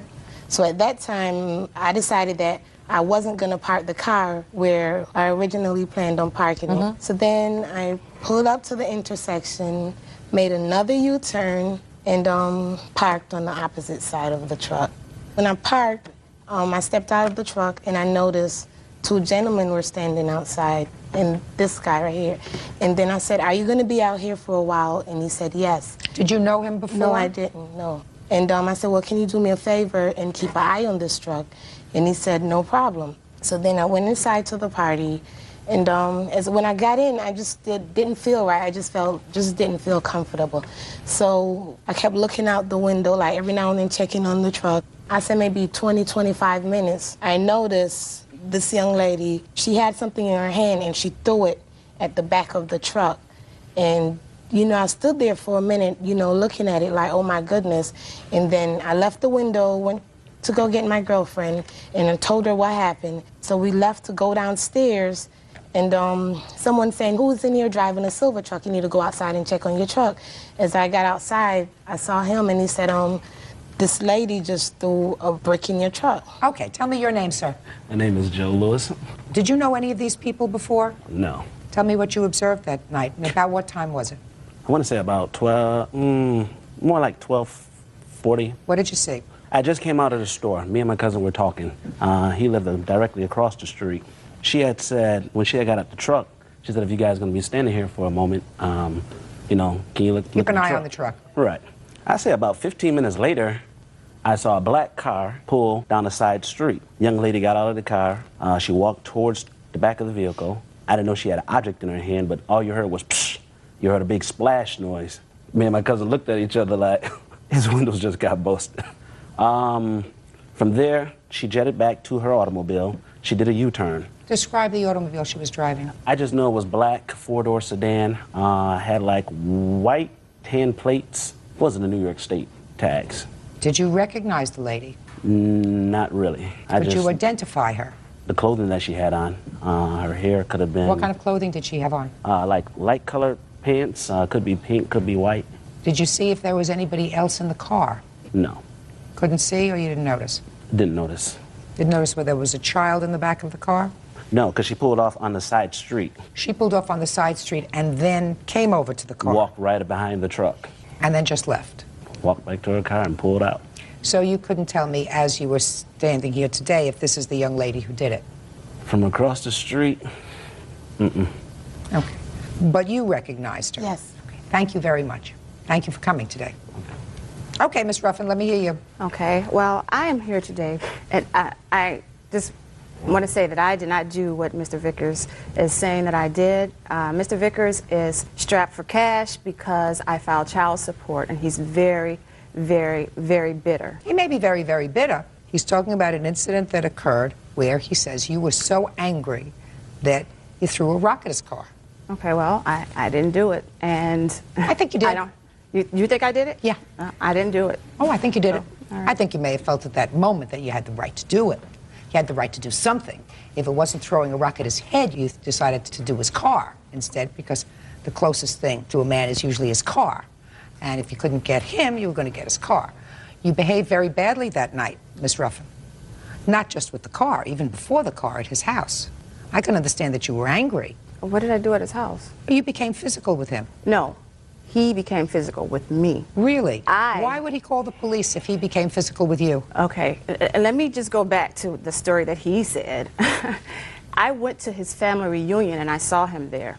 That was probably the second time that I'd ever seen his vehicle, so he says. When he left his family's get-together, he said, I'm going back home and I'm going to bed. You can come by later if you want to talk. You mean that was on August 2nd? This was on August 4th. This was Saturday, because I left early that morning. This was Friday night, Saturday morning. Okay. When I left the family reunion, I went over to a girlfriend's house who was having a bridal shower that weekend, and I sat with them for a while, and they were going out, and I was... Just tell me what happened when you got back to his house and you found he wasn't there and you waited for him. Okay, when I got back to his house, I sat, I talked to his father for a little bit. Fine, you talked to his father. He finally came home. What I want to know is he finally came home. Okay, well, this is why I'm going to tell you this, because I was sitting on his porch. I had just called a phone number that his brother had given me and said it was his cell phone. I called the phone, and a female answers. And I said, well, may I speak to Fahim? That's what I call him. And she says, who is this? I said, oh, no, who is this? She said, this is Jackie. I said, well, I'm looking for Fahim. And I hung up the phone. About 10 minutes later, he comes storming around the corner. And no, I wouldn't have recognized him because I didn't even see him get out of a vehicle. And he comes storming around the corner, get your stuff, get your things, get your son, get out my house. So when I proceeded to walk, I got up and I walked over to him. He slapped my glasses off my face. I can't see a thing without them. And he attacked me. But then I thought it was rather cruel for him to call 911 and say that I was attacking him and that I had a weapon. Are you telling me you didn't take your belt off? Oh, yeah, I took my belt off. Because I can't beat him. Look at him. Look at him. He hit me. He busted my lips. That day, he busted your lip? That night. That night? Let me see the police report. We didn't file one because they said we can't. They said if we filed a police report. Did you bust her lip? No, I didn't. I don't believe he busted your lip at all. I had blood all over my clothes. If you had blood all over your clothes that was yours, they would have arrested him. Okay, Miss Ruffin, did you go to the hospital that night? Yes, no, I went to the hospital when I returned home because I don't know anything about that. You have a report from the hospital when you returned home? I didn't bring it. Your Honor, she lived in Rochester for over 10 years. She's more than familiar with the procedures of going to the hospital. Okay, but I don't believe that you assaulted her, sir. I don't believe that you assaulted her. I believe she lost her temper. I've never hit this man in my life until that night. He's always hit me. Right. Can I see the bill for the car, please?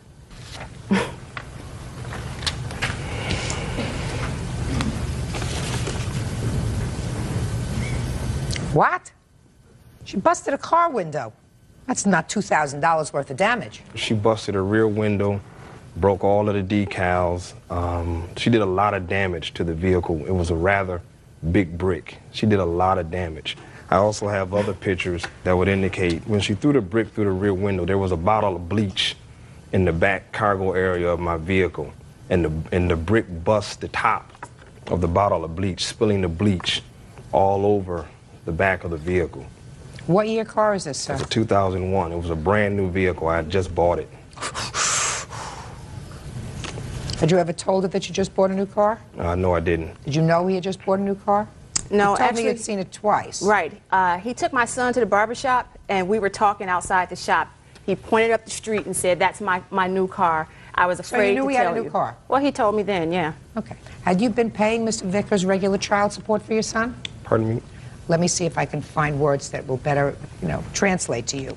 Have you been paying regular child support for your son? Yes, I have, Your Honor. How much? About $643 a month. Since when? February of 2001. Okay. Since May. I filed for child support in February of 2001, and the first time he received money out of his check was in May. Were you in court when they made the child support order? No, Your Honor. You were not? No, ma'am. Well, you chose not to appear. Yes, I did choose not to. Oh. So, Mr. Vickers, if you chose not to appear when you were summoned to court, then they made the order without you. Yes.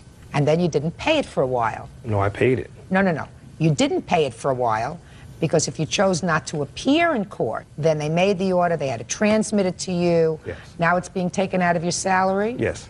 All right. And it just started to be taken out of your salary effective when? Probably April of 2001. She says It was May. at the end of May. It was at the end of May. So that she started to get the money in May. Right. Okay. Now, you said you took him back to court for more child support? No, I did not. What happened was he said that it was illegal that they were taking that amount of money out of his pay, and I guess he filed for misrepresentation of fact. So in September, we had another court appearance. We had a court appearance, and that's where this young lady may have seen me or my vehicle, but I know that she was with him. Just a second. Did they modify the order? No, they didn't. They left it at 643? Yes. Did he appear at that court? Yes, he appeared at that time. Sure. Didn't appear the first time. Did you think it would just go away if you didn't appear? I thought so, yes. You thought wrong. Yeah. Okay. How much do you pay for the car every month? $398 a month. So you pay $400 a month for your new car, plus insurance and stuff? Yes. So you pay almost as much for your car as you pay for your child? No, my monthly car insurance is about $120 a month. So that's $520. You pay $643 for your son. $643 also includes some arrears, right? There was $1,800 in arrears. Right. So it's not $643. It's really less than $643. They just tacked on an amount for arrears. Yes. Right. So I'm right. Yes, you pay as much. السلام عليكم ورحمة الله وبركاته. اللهم صل وسلم وبارك على سيدنا محمد وعلى آله وصحبه وسلم. وصفتنا النهاردة إن شاء الله هنعمل كيك طبقات من غير فرن وشكله حلو جدا وطعمه رهيب متماسك وشكله حلو. يلا بينا نشوف المقادير وطريقة التحضير.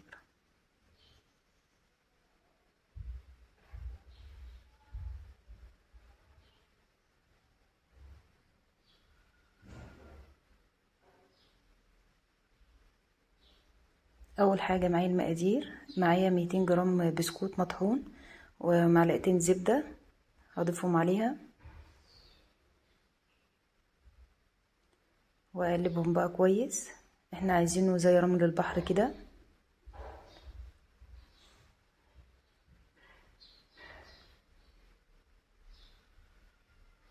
هقلبهم بقى لحد ما البسكوت يتشرب في الزبده. بصوا يبقى اعمل كده. هبدأ بقى احطهم في الصينية واضغط عليهم.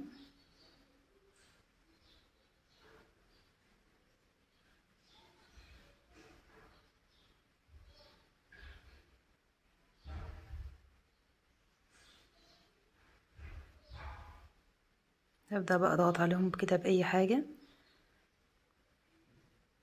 لحد بقى ما يثبتوا مكانهم ويبقى متساوي.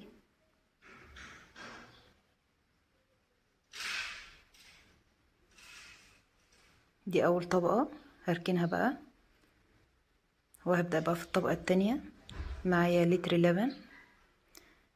لبن درجة حرارة الغرفة عادي ومش مغلي قبل كده.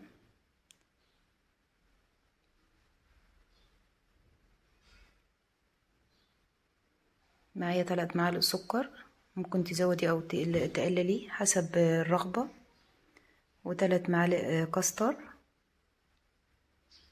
هدوبهم بقى الاول على البارد وبعد كده هرفعهم على نار متوسطة.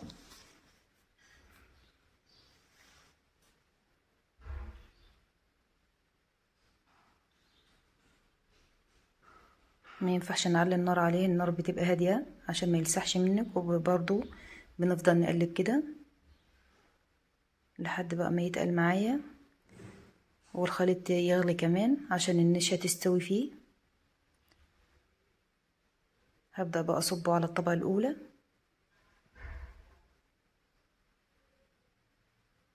هوزعه كده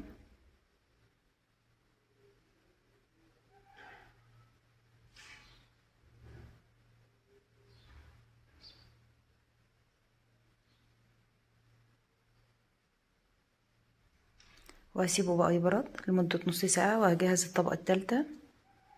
معايا كوباية مية،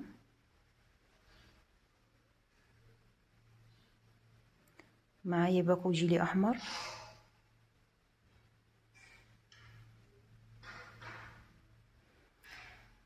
ومعلقتين سكر، ومعلقة نشا كبيرة،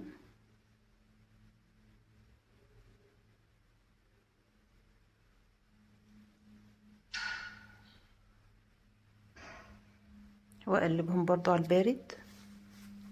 وبعد كده هرفعهم برضو على نار متوسطة.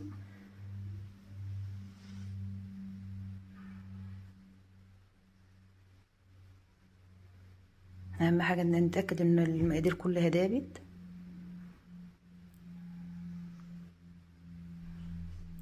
هرفعهم بقى على نار متوسطة وهستمر برضو في التقليب لحد ما قوامه يتقل معايا.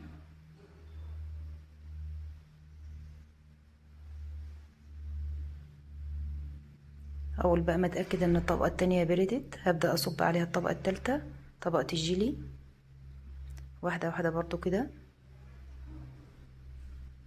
خطوه مهمه جدا ان احنا نتاكد ان الطبقه التانية بردت عشان يطلع معاكي متناسق وشكله حلو.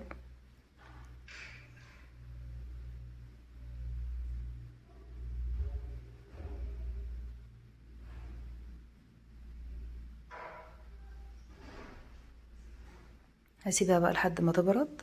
بنسيبها حوالي في التلاجة ساعتين لحد ما تبرد خالص. وبعد كده بقى هبدأ اقطعها. بعد ما بردت هبدأ بقى اقطعها قطع مناسبة زي ما انت حابة.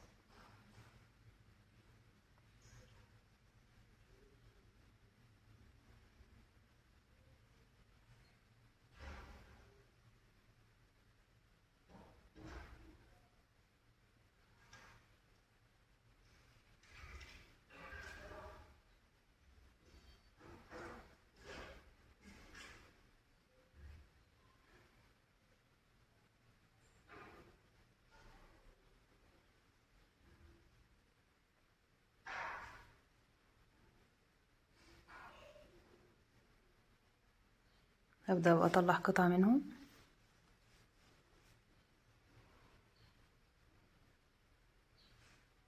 بصوا طلع متماسك شكله حلو جدا والطبقات متناسقة. بصوا عامل ازاي بيدوب في البق وجميل قوي. حاجة حلوة وباردة.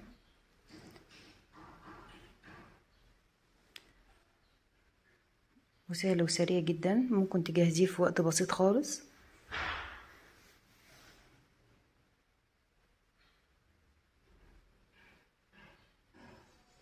أتمنى أكون أفدتكم وأترككم في رعاية الله وأشوفكم في فيديو جديد. والسلام عليكم ورحمة الله وبركاته.